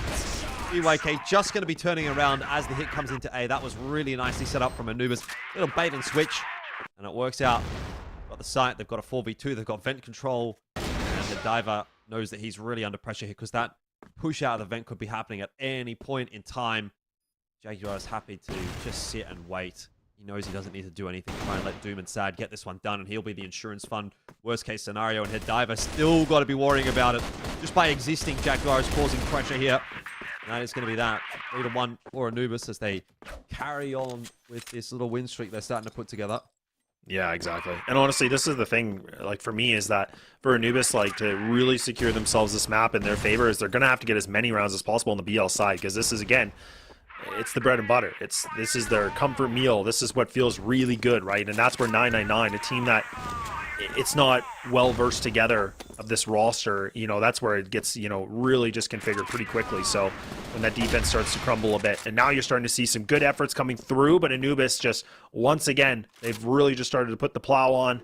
They're able to just pick up everything in their path, which is great. A 3-on-2 in their favor. Now it just leaves Head Diver and Min by themselves. And Dipsy playing an aggressive off angle, gets at least that 1 kill. So now this makes it even more favorable. And Min, a tall task at hand here with a 1-on-2. And he's got 27 seconds to work with this rifle in hand. 29 bullets in the chamber.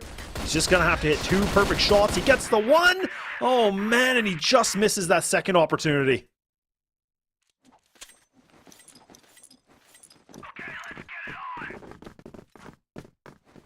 Started to blow out of control a little bit now for 999, which was very much in line with the expectation for this map. Chen might try and do something about that. He's going to push through this smoke into wood. We'll take that map control for 999, which is nice, but on the other side of the map, they are going to lose her diver, so it's starting to fall apart again here for 999. This should be easy trades for Sad. Numbers advantage. They've got some good map control. JK wants to continue to force the issue, and I don't know that Anubis was super prepared for that, because Sad's going to go down. Comics will not swing for the trade. Wasn't really quite in position. The spacing wasn't quite there, so bit of a mishap for Anubis that's going to bring this back to 3-on-3.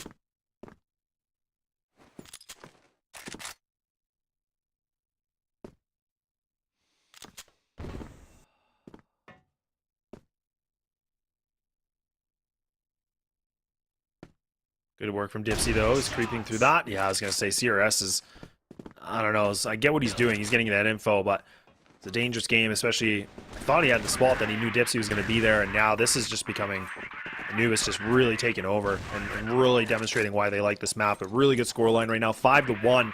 So 999 just do not seem to have an answer at all, and that's what I was talking about. The BL side is definitely going to be the side where if they can pick up, 5, 6, maybe more than that, boy, oh boy, that's going to feel so good going onto the GR side. And then 999 are going to have to pull up a big, like, magic trick for us or something that out of the hat that we're not expecting.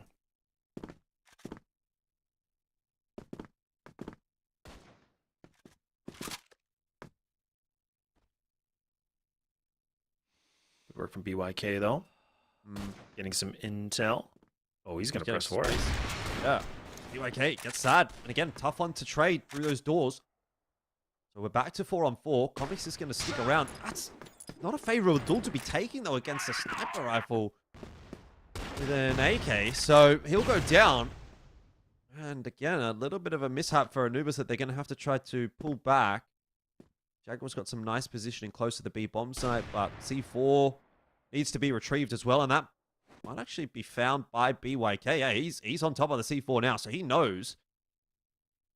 And he knows someone's going to be coming back for it. I like that he doesn't actually hold the C4. He just unfortunately doesn't get his timing right there. In the end, he's going to go down, and I think Anubis doing a bit of kill feed reading here. Jaguar knows he's potentially killed the A player, so he's not going to rotate immediately back over towards B where the rest of his team are. He's going to stick around, see if he can catch anything toward that A site, and probably could have had a better timing than this one, frankly, but QJK still low. They have a tough time holding on to the site. Nice headshot straight away. Double headshot. QJK does it again. Yeah, QJK, again, like you said, he was somebody who was putting up some really good numbers before. Definitely one of those better performers on this team that I would probably argue. So it's kind of, had a little bit of a slower start on map number 2, but now he's starting to get himself a little bit more warmed up. Not a bad thing at all.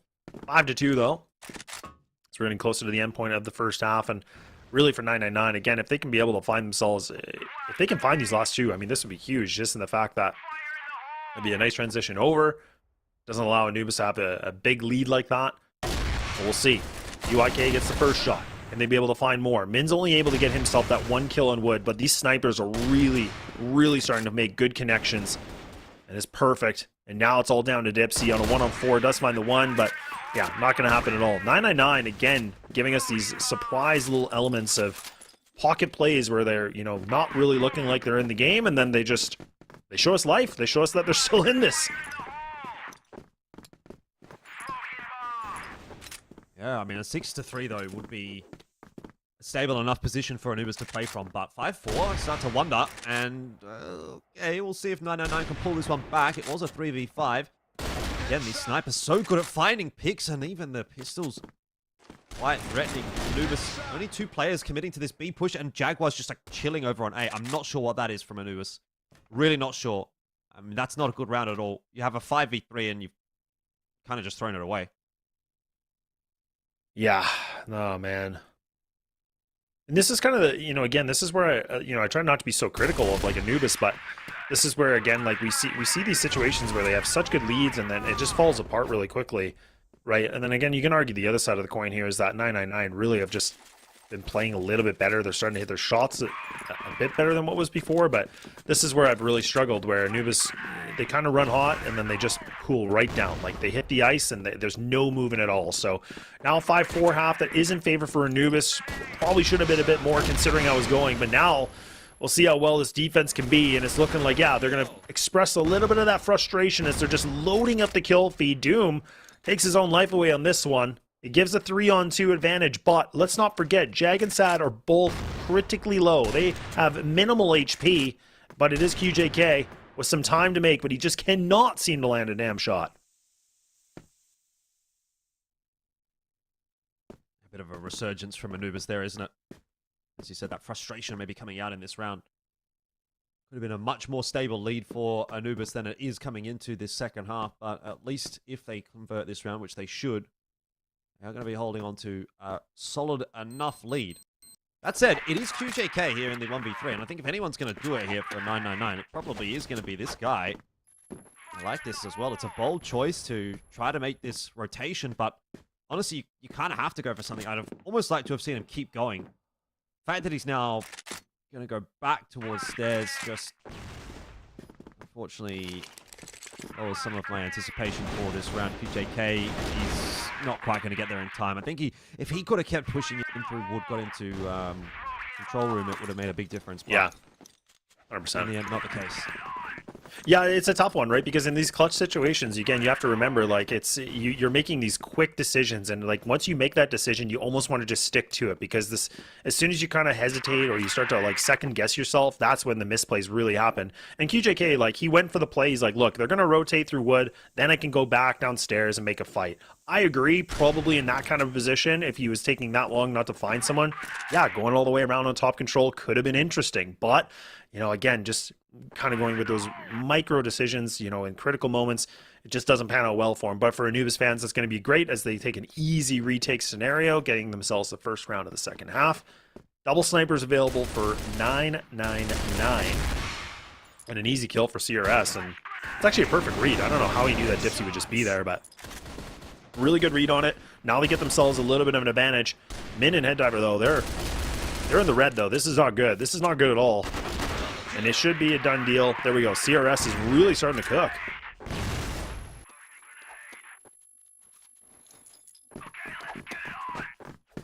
Yeah, not a big surprise to me, to be frank. Just know these 999 guys are sharp. Gonna be an easy finish here for Anubis. Sad though, we'll start things off onto Head Diver, but instantly traded back, and now pressure onto Doom and Jaguar. This B site, it looks like the collapse is coming in quickly from Minchen. He's been sent in alone. Dipsy going to give that one up. Now it'll slow down a little bit, which is going to have 999 confused, but Chen goes a bit too soon. QJK will fall as well. The spacing doesn't quite work out there. C4 will be retrieved, but numbers advantage maintained for Anubis. They'll be feeling okay about this round.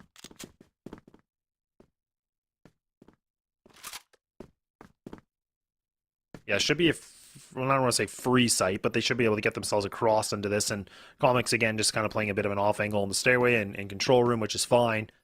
The bomb's going to go down. They're going to have full idea of this, and now they can just play the numbers. And again, utility is fully available right now. This is great right now. For a retake scenario, this is perfect for Anubis.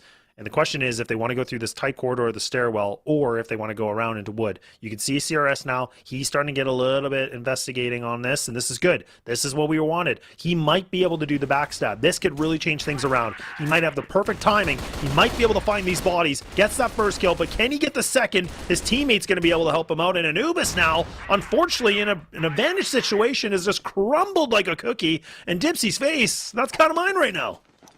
Yeah, that's a bit of a problem now for Anubis. This is getting a little bit too close for comfort.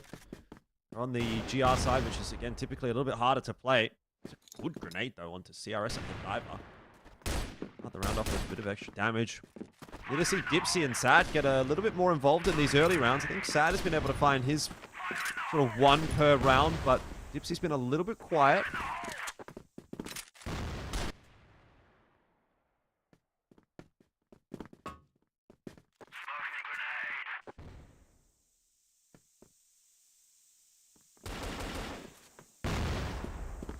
Just clearing out lockers. The diver's going to be the one that's going to go head first on this one. Goes for a big swing.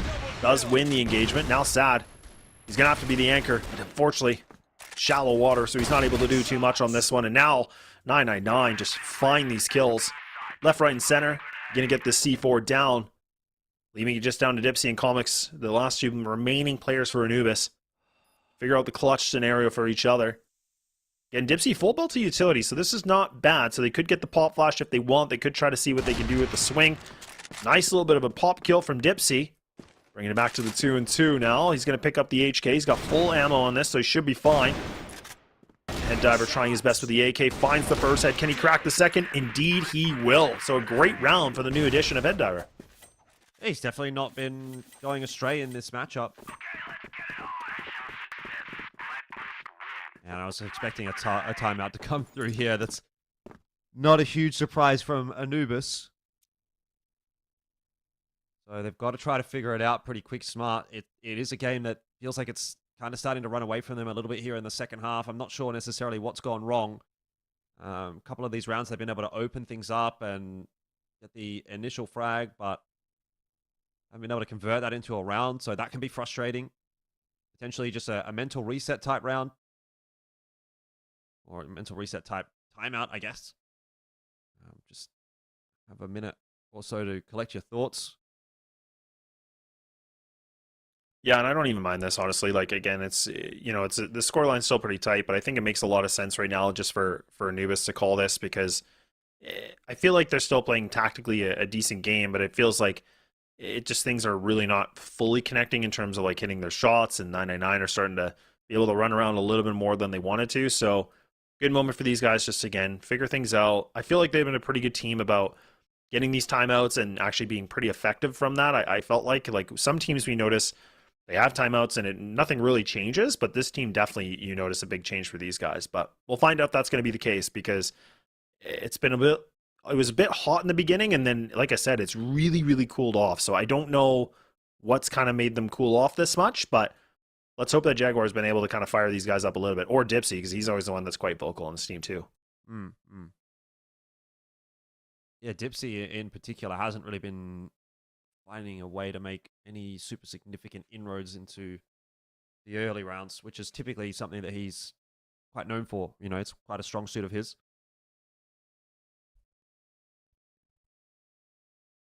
It just seems a little bit lost across the board maybe for Anubis.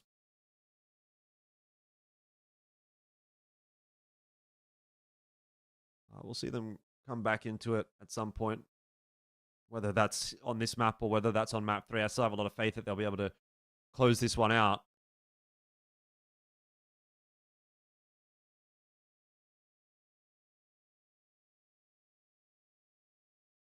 No, I agree. I definitely think that there's, it feels like it's aligned up pretty nicely for Anubis that they should be able to, but that's the other thing too, is that again, that's where I think we both have alluded that, you just can never count 999 out to get these upset wins on maps where they can really push it to a 3-map series. They kind of find these weird pockets of opportunity to like showcase what they got. So I just think Anubis really need to be able to, be able to show us a little bit differently what they can find on this. And I feel like some of the rounds where they're a bit more decisive and played as a unit was definitely better. But I mean, now they're on the GR, so it makes it a little bit difficult, but I wouldn't mind them trying to go for some double player, a little bit of pushes or something like that, getting some map control, really just playing some mind games, because it'll make it difficult. I think it's Min that's calling the shots for strategy, so if you can fluster the IGL, that's going to be the name of the game here. Yeah, most definitely. I think definitely one of the strong suits of 999 as well has been their sniping and their ability to create picks. They've been able to get those picks sorted very early on in a lot of the rounds, just because they're bringing so many sniper rifles to pretty much every single round. It's like almost 2 every single time, or at least 2 every single time, maybe 3. So again, that'll be something that Anubis will be looking at, trying to figure out how do we counteract that. I think Anubis haven't really tried to throw in any pace changes just yet. We could potentially be seeing a pace change at some point as well, once we do eventually get back in the game.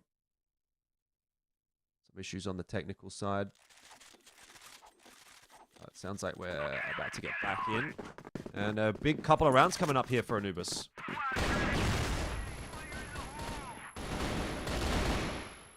Okay, that's pretty nice. Yeah, that kind of goes right to my point, right? I was saying, like, look, I want to see Anubis kind of going for a good fight, getting some map control, and that's exactly what they need to do, and I love it. They actually do it pretty much perfectly. They get the double kill, fall back, and now they can just play as a full unit. This is the best GR you can see right now. Yeah, it's a bit more like it, definitely. This shot from QJK is not going to make it any easier to get back into this round for 999. 2v5 is pretty hard to negotiate, so this should be Anubis back to 7-7 and hopefully building up a little bit of that confidence in this GR side somewhat.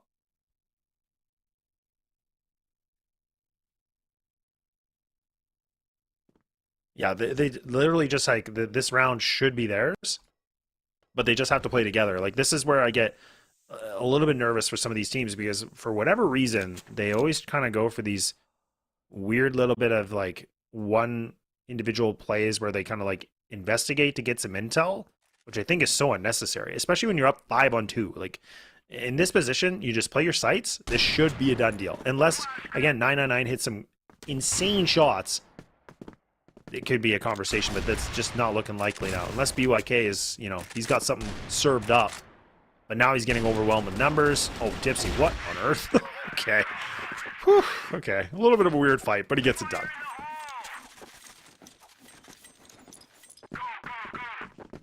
One of a few that's required, though, for Anubis, so you can see that they're not getting too excited about it. You know that there's a big job ahead. Well, we'll start things off nicely here, but he is only pushing alone. There's going to be Machine Room taken. 999 BYK catches Dipsy on a push. I'm not sure what has prompted that from Anubis. Again, a bit of a quizzical round, really. You've got a solo push into Machine Room, and then two players kind of just... What? How's Comics alive? I have no idea how Hedivus missed him. This round is silly. Oh, it's super silly. Well, and now Comics is going to play by himself. What is going on here? What is going on? This nade should kill him. He's done. Yeah, there we go. Dunked. All right. All down to sad. This is what you talked about in the very beginning. You're like, yeah, it's going to be weird. It's going to be a lot of random fights. This is the perfect round of it. Like, it was so good, and then it just got so weird, and now it's just getting even weirder. Like, I don't even know what's happening. Okay. You know, Jordan, I don't know what to think of this. Okay, I was gonna say, if CRS goes down, I was just gonna say, like, I'm out. I'm gonna take my own little time out here, because I was just thinking, like, this round is a toss-up. Yeah, it really does feel like this is a map that can go either way right now. Dipsy looking for his opener. It's gonna be sad to get one. They had both the sniper rifles trained on that line, and one of them is able to connect. Comics, a bit of an awkward spot for him. Doesn't have anywhere to go. Difficult duel. Will lose it to Minchen, but luckily Dipsy's there to find the trade in the end. Maintaining the numbers here for Anubis. Dipsy, though, again, an awkward fight. And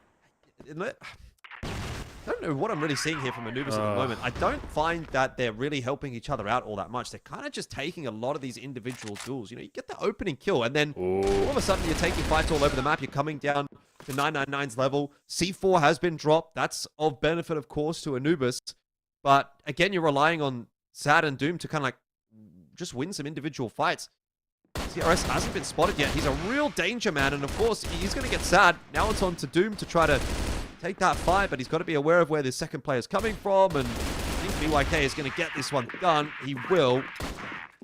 Anubis are being brought down to 999's level, and 999 are just toying with them now. So, again, Anubis with a pretty disappointed display in these last few rounds. Yeah, this is honestly, again, like I hate being so pessimistic and like being so negative, but this is exactly what I always give so much criticism for Anubis, is like these weird plays where they have a good teamwork. They're landing together. They're in the same room, and it's just these plays are beyond sloppy. Like, this is not clean. Like, this should not be happening.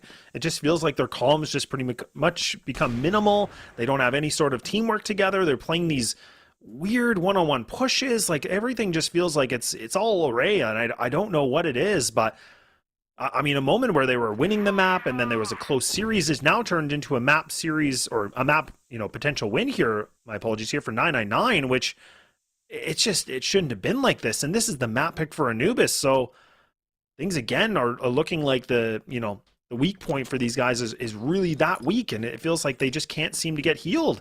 And now they have to bring 2 rounds to pushing this thing to OT to keep themselves alive in this second map to potentially close the series out. I mean, let's not forget as well that Anubis could be throwing away their chances of making it to playoffs here as well. It's going to be a tough road anyway, but if they lose this, they definitely cannot make playoffs. It's just not happening.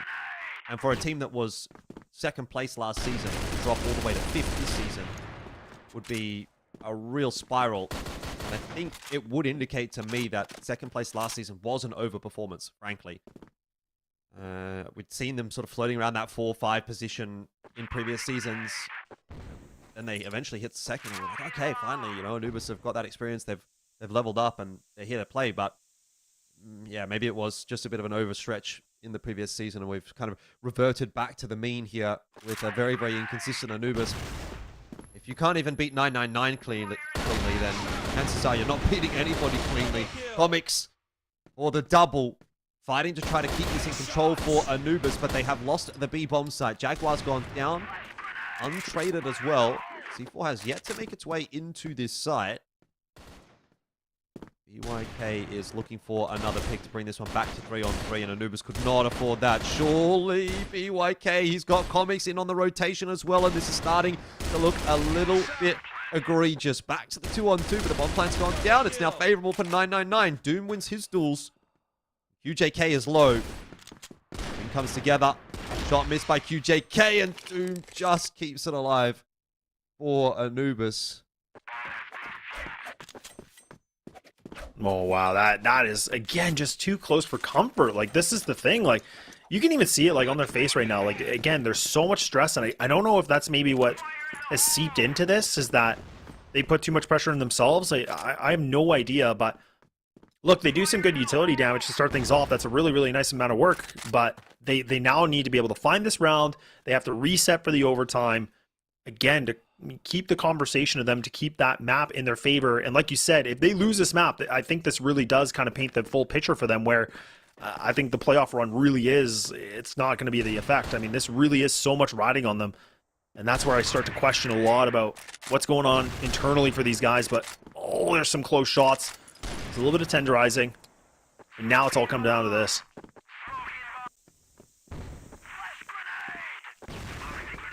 One round here for Anubis to try to push it into OT. Smokes up everywhere. R999 committed to this. CRS is just waiting on the other side of the map to catch any rotations. It doesn't look like 999 are 100% convinced that they want to go B.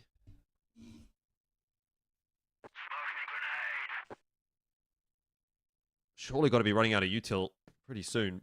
There was a lot invested earlier on.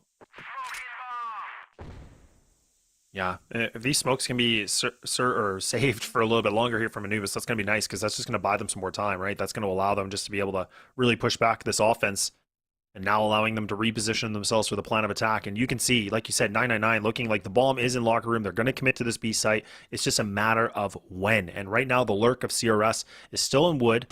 He's waiting to see if he might be able to catch somebody off guard, and again, he does. So now the pop's in. Now the flashers are getting thrown. Now they're just going to be able to barrel on in, and it's all just down to Ipsy. Somebody that's been a highlight player for this team now needs to pull a 1-on-5 to keep them alive. Not going to happen. Head Diver's going to be able to crack his skull, and we're going all the way to a third map.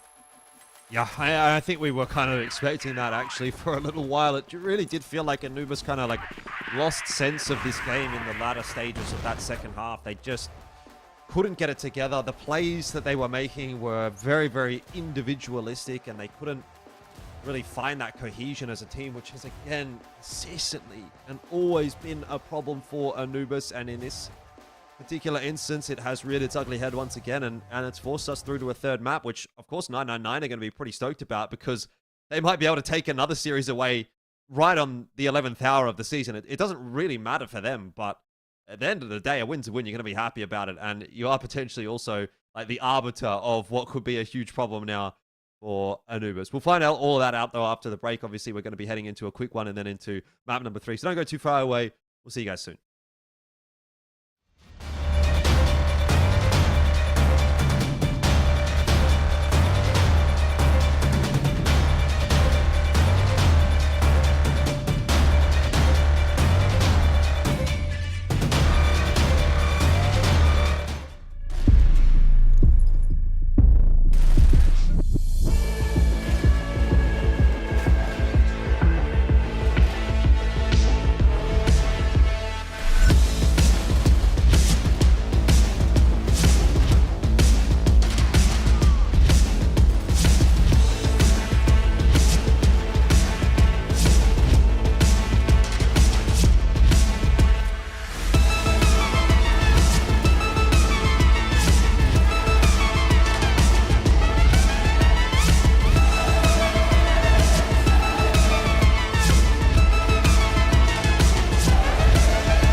Triple Nine with creeds, without creeds, they managed to take us to port. I mean, Anubis, they are looking a bit. They are looking so shaky, especially that the guys are lacking confidence so much. We've seen the last round, 9-8.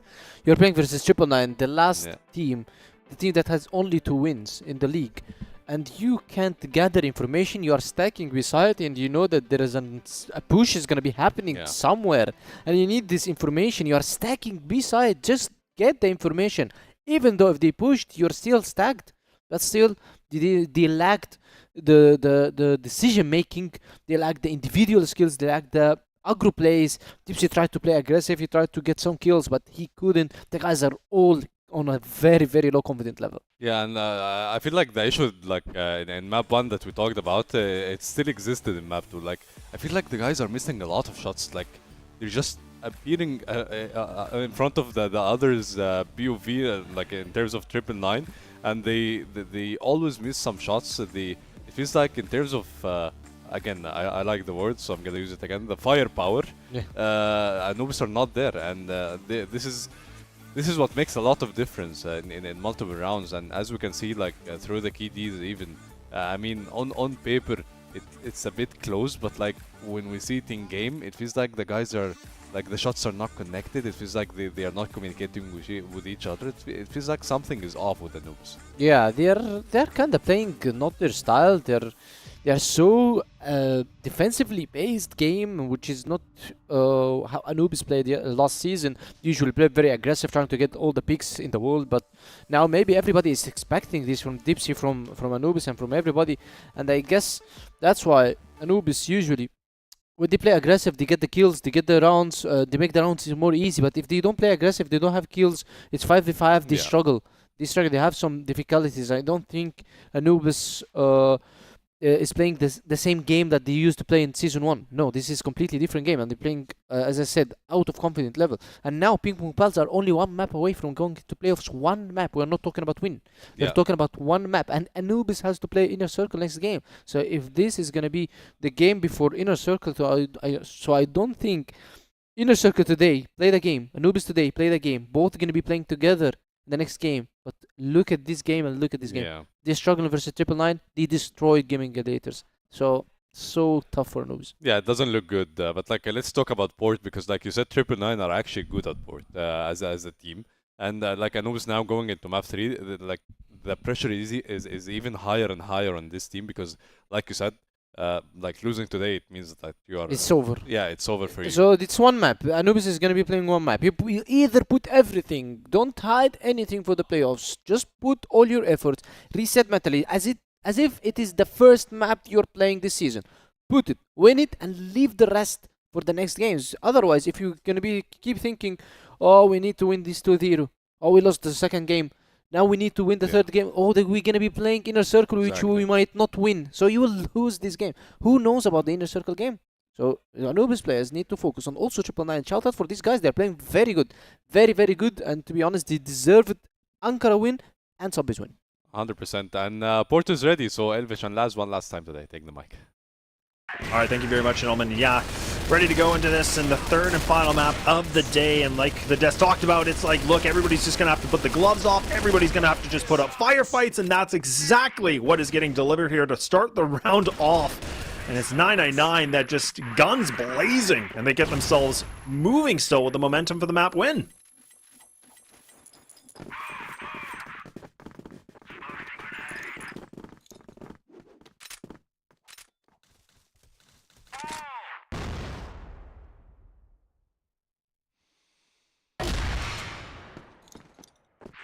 And it is going to be very rough start for 999 here into the 2nd round. Min Chen trying to trade it back. It's 2-on-3. So it doesn't quite go as cleanly there for 999 as it did to kick things off in the 1st round.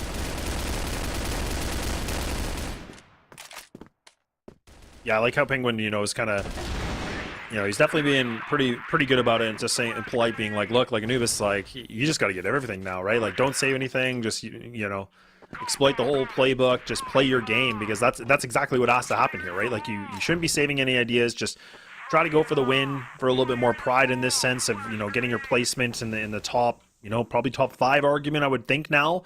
So we'll see, but this is where 999, they're also, like, again, probably going to get pretty fired up from winning map number 2, which they thought was a done deal. And this is where, again, we said it was going to be scrappy, and indeed it is. But now Anubis finally giving a bit of an uppercut, and there we go. They get themselves a convincing here round to put them back in the lead. Yeah, much better. And Anubis on the GR side here do want to get off to a good start, obviously. The GR side of the map. 999 are going to be a real test. And again, they're going to push their way towards Warehouse there and they can make some kind of initial inroads. It is pretty obvious, though, to me that Anubis are really concerned about this initial fast play from 999 on that side of the map. Again, you're seeing them dedicate a lot of players forward in that position. Again, a lot of early util getting tossed in as well by Anubis, so they really want to slow down these faster plays from 999. I think it's a really great way to approach things to start it off, because, again, Anubis better in the mid-round typically. 999, if they can steamroll over you, that's where they're going to find their advantages, and right now they're having a lot of trouble getting the engine started in a lot of these rounds, let's say 999. So this has been a pretty good approach from Anubis. It's going to net them a 3-1 lead, and a very quick 3-1 lead as well. Yeah, not bad at all, but that's the thing that we talked a lot about on map number 2, is that Anubis can have these really, really good moments where they're playing well, they get a good start, but then it kind of fizzles. And, like, that's the question for me, is, like, is the cooker still going to be on? Like, are they going to be able to really be able to make this a premium meal, or is it going to kind of sizzle and get cold, you know, before it hits the plate? I have no idea, but the fact that we're sitting at a 3-1 is definitely a good note here for a team like Anubis. And now 999, I kind of feel like the BL side of this map is going to be very difficult for a team like this. They're going to be hoping to get these duels. I don't know if the playbook goes that deep, you know, respectfully, compared to a team like Anubis, but I mean, they definitely have proven me wrong getting that 10-8 victory on the second map. I definitely didn't have them, you know, considered for that, but we'll see. Still plenty of rounds to go.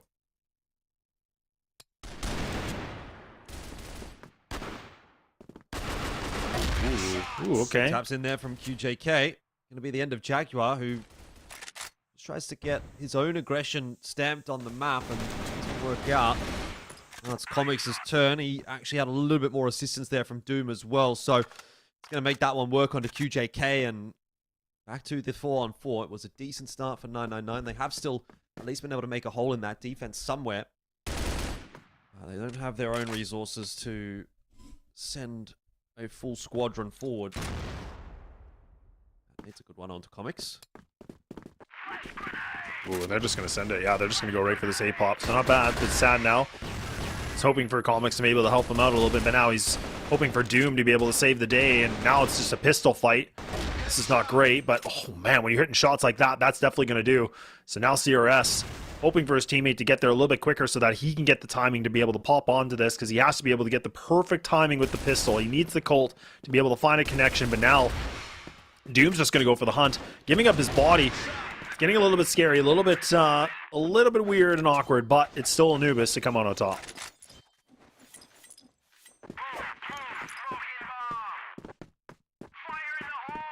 Four and one. Starting to get a little bit scary here for 999. See, going low, but not concerned about that. Not distracted at all. Locked in for that opening kill, and Doom's going to get another one into mid. So 5-on-3 from the outset here.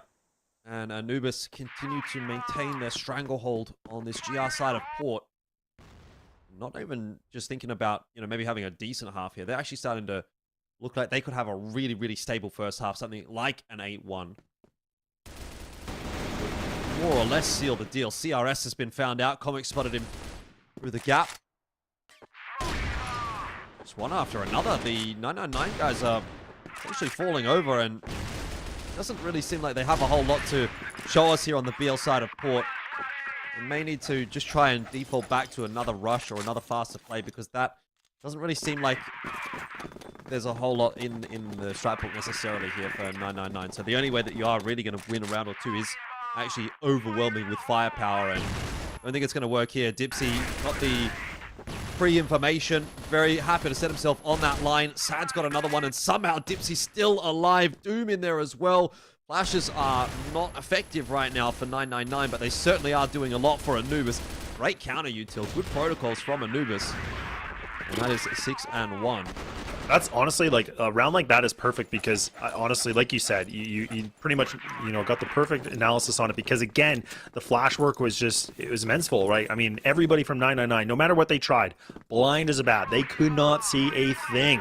So, really good utility usage from Anubis. That's what we're kind of seeing. Now they're starting to play really well. Like, where was this on map number 2? Look at what these guys are doing. Running around, winning duels, putting up good utility work. They are taking full control of this map right now. And that's where I talked about the frustration, but something to really push them over the edge. And look at this, like even Dipsy behind the enemy lines. He should be able to get the second kill. He finds it. 999, they look like they're not even in the same weight class right now as these guys. Yeah. Yeah, this is dominant. Dominance, really, from Anubis. Minchen probably not going to be able to get up to too much and will fall to comics. So 7-1 is the lead. And the way things are going, it'll be an 8-1 What's the option of choice, though, for 999? Maybe they can still cause some kind of trouble here to get themselves at least a second and give yourself some hope in the second half.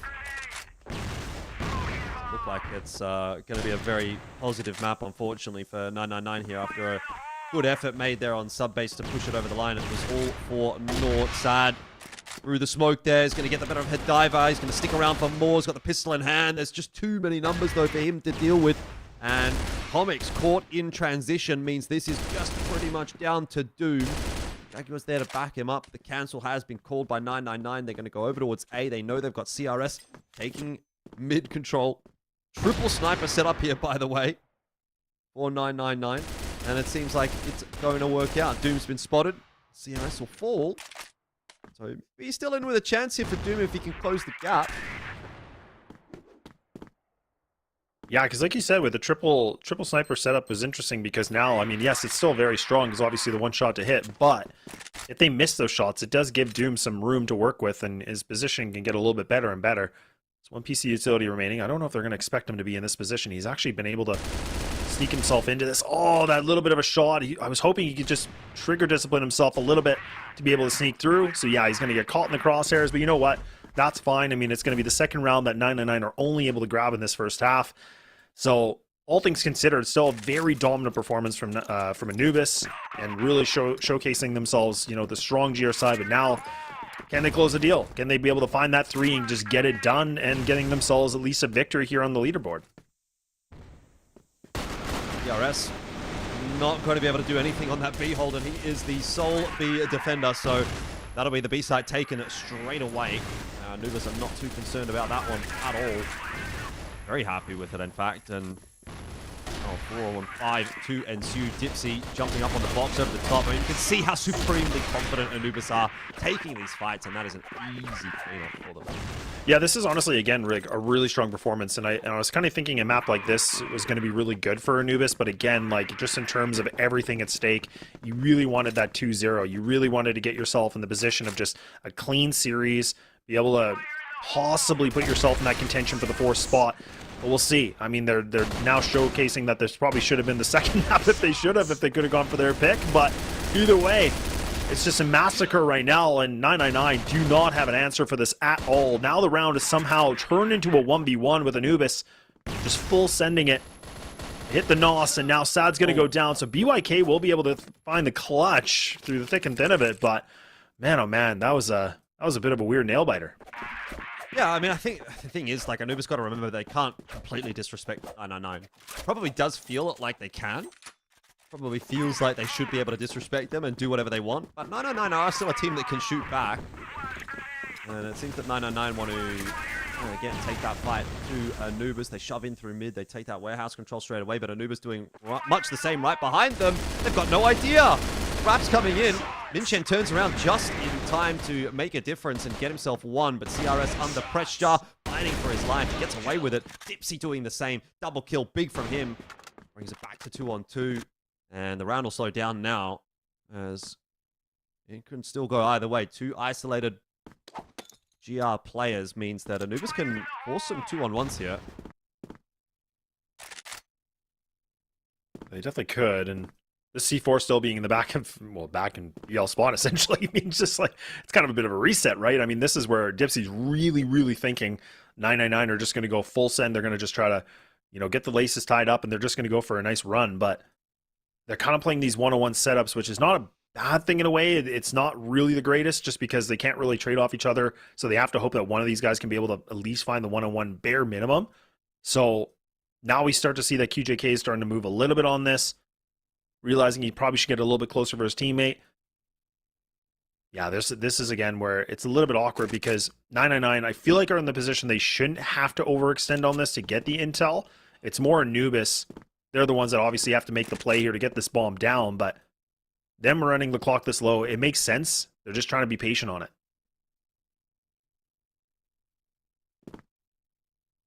And BYK not sure. Just going to keep checking, keep jump spotting. He's mostly paying attention to middle, but he's really got to find the right timing on this jump spot on long. I think he's just missed it. It's been spotted out, Dipsy, but he doesn't know Sad is this close, and should be a freebie for Sad. He does get it done. It was maybe a little less clean than it could have been. Now he has to take that fight onto QJK. Nade over the top's not going to be enough to finish things off. And he has to go back for that C4, but QJK will let him have it. 18 seconds. Sad has to get onto the site and has to plant. QJK is actually letting him do that, which could be a mistake in the end. We'll see as this plant does go down what Sad is able to do, but all it takes for him is one bullet onto QJK. Sad will drop down to the back of the side. I like that. Isolating this into a close range fight. It's a good idea against the sniper rifle. He's got time on his side now as well. 25 seconds is ticking away. QJK not up to a whole lot. Oh, man. It's a great move here from Sad to tuck into the corner as well. He was not spotted on that cross, and so unless QJK hard clears this corner, he will lose the round, and it's 9 for Anubis. Yeah, that was really, really good play from Sad. Honestly, like, very textbook. Just, again, you know, just repositioning himself. Good timing on it. Like you said, he didn't get spotted making that cross. So, honestly, as soon as he was able to get himself behind that box, it kind of felt like it was already over. Like, he had himself the strongest position in the world. Now we're on map and series point, where Anubis are trying to make themselves a bit of a statement. Like we said, everything's all at stake here. The gloves are off. You know, they're pretty much just going as fast as they can. 0 to 100. And that's what they've done, but can they be able to get across the finish line is going to be the biggest question now. 999 needing 6 to push to an overtime scenario, which hasn't been done yet. No overtimes yet. I don't think we've had any overtimes here today at all. It's all been close games, but Anubis now ready to go for the plan of attack. They're going to hit this site, and QJK, he loses his life quickly. And now the rifles, oh, they're just starting to sing here, Jordan. They are starting to just sing the lullaby. Maybe not. A very good one. Keeping the kid awake. Anubis relying on Doom to try to get this one done, but it won't happen this time around. Remember, they are on the BL side, so it's not the easiest thing in the world to clean up this series.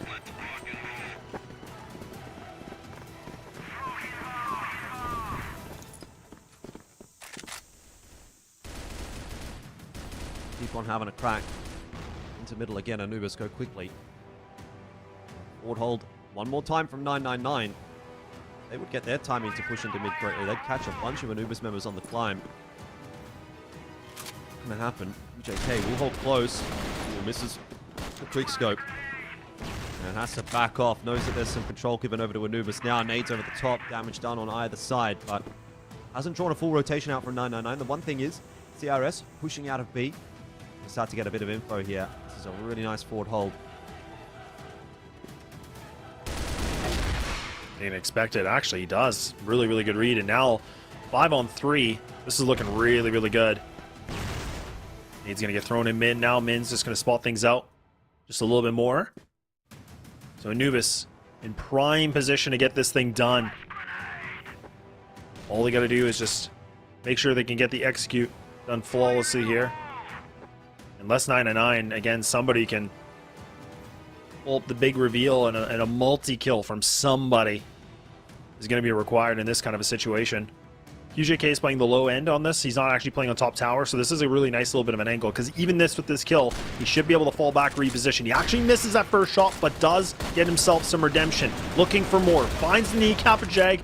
Is able to secure himself that second, make it a third, and now It turns into the 2v2. This is what Anubis were worried about, and now Dipsy trying everything in his ability, everything in his power, and he's able to get it done. Anubis will be able to get this with a 2-1 victory all the way the distance.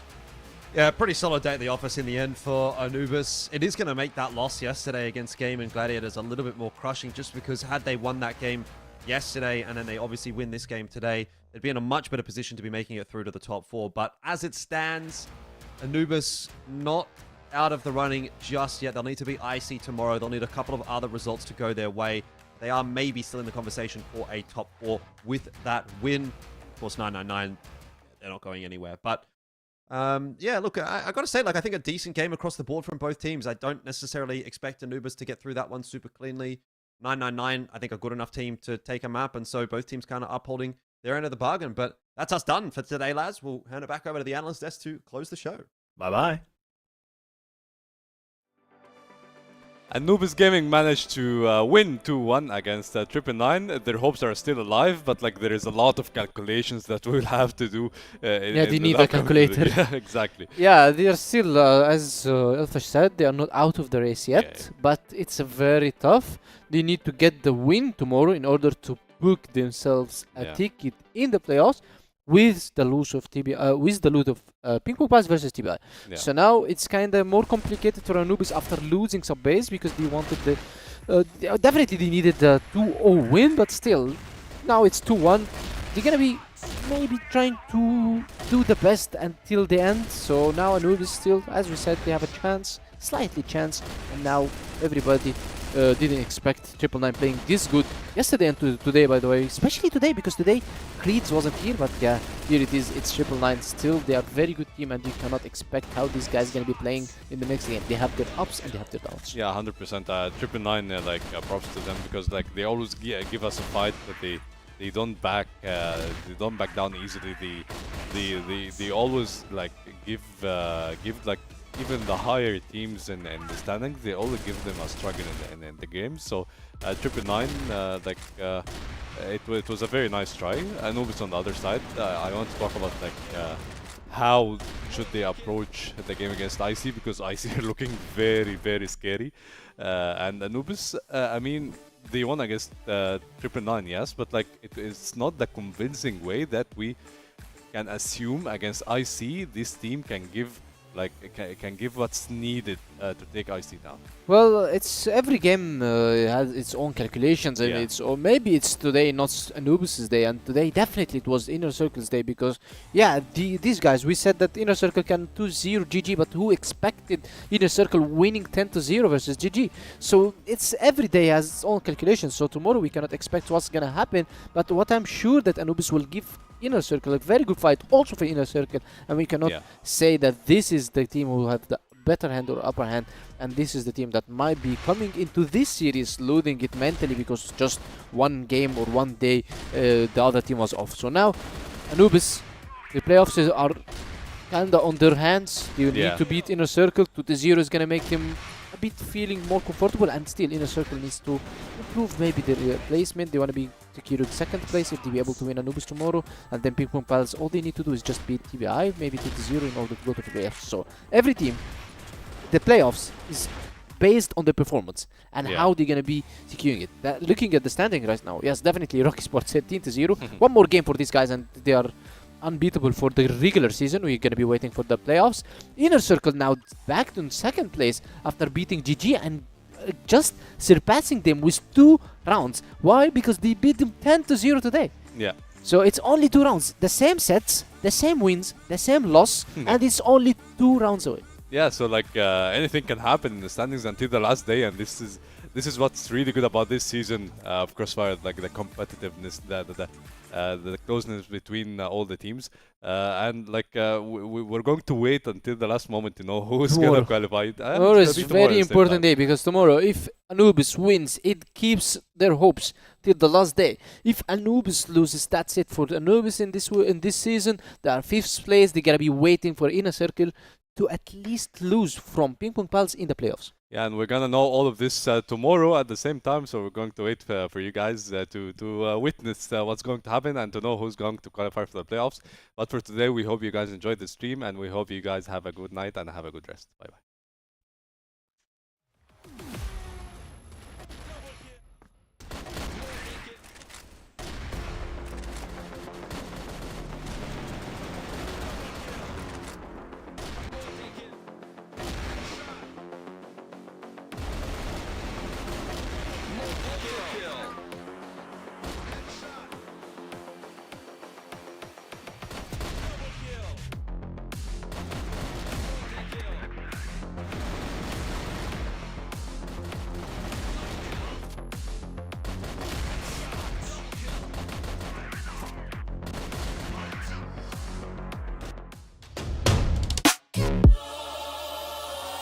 Yeah.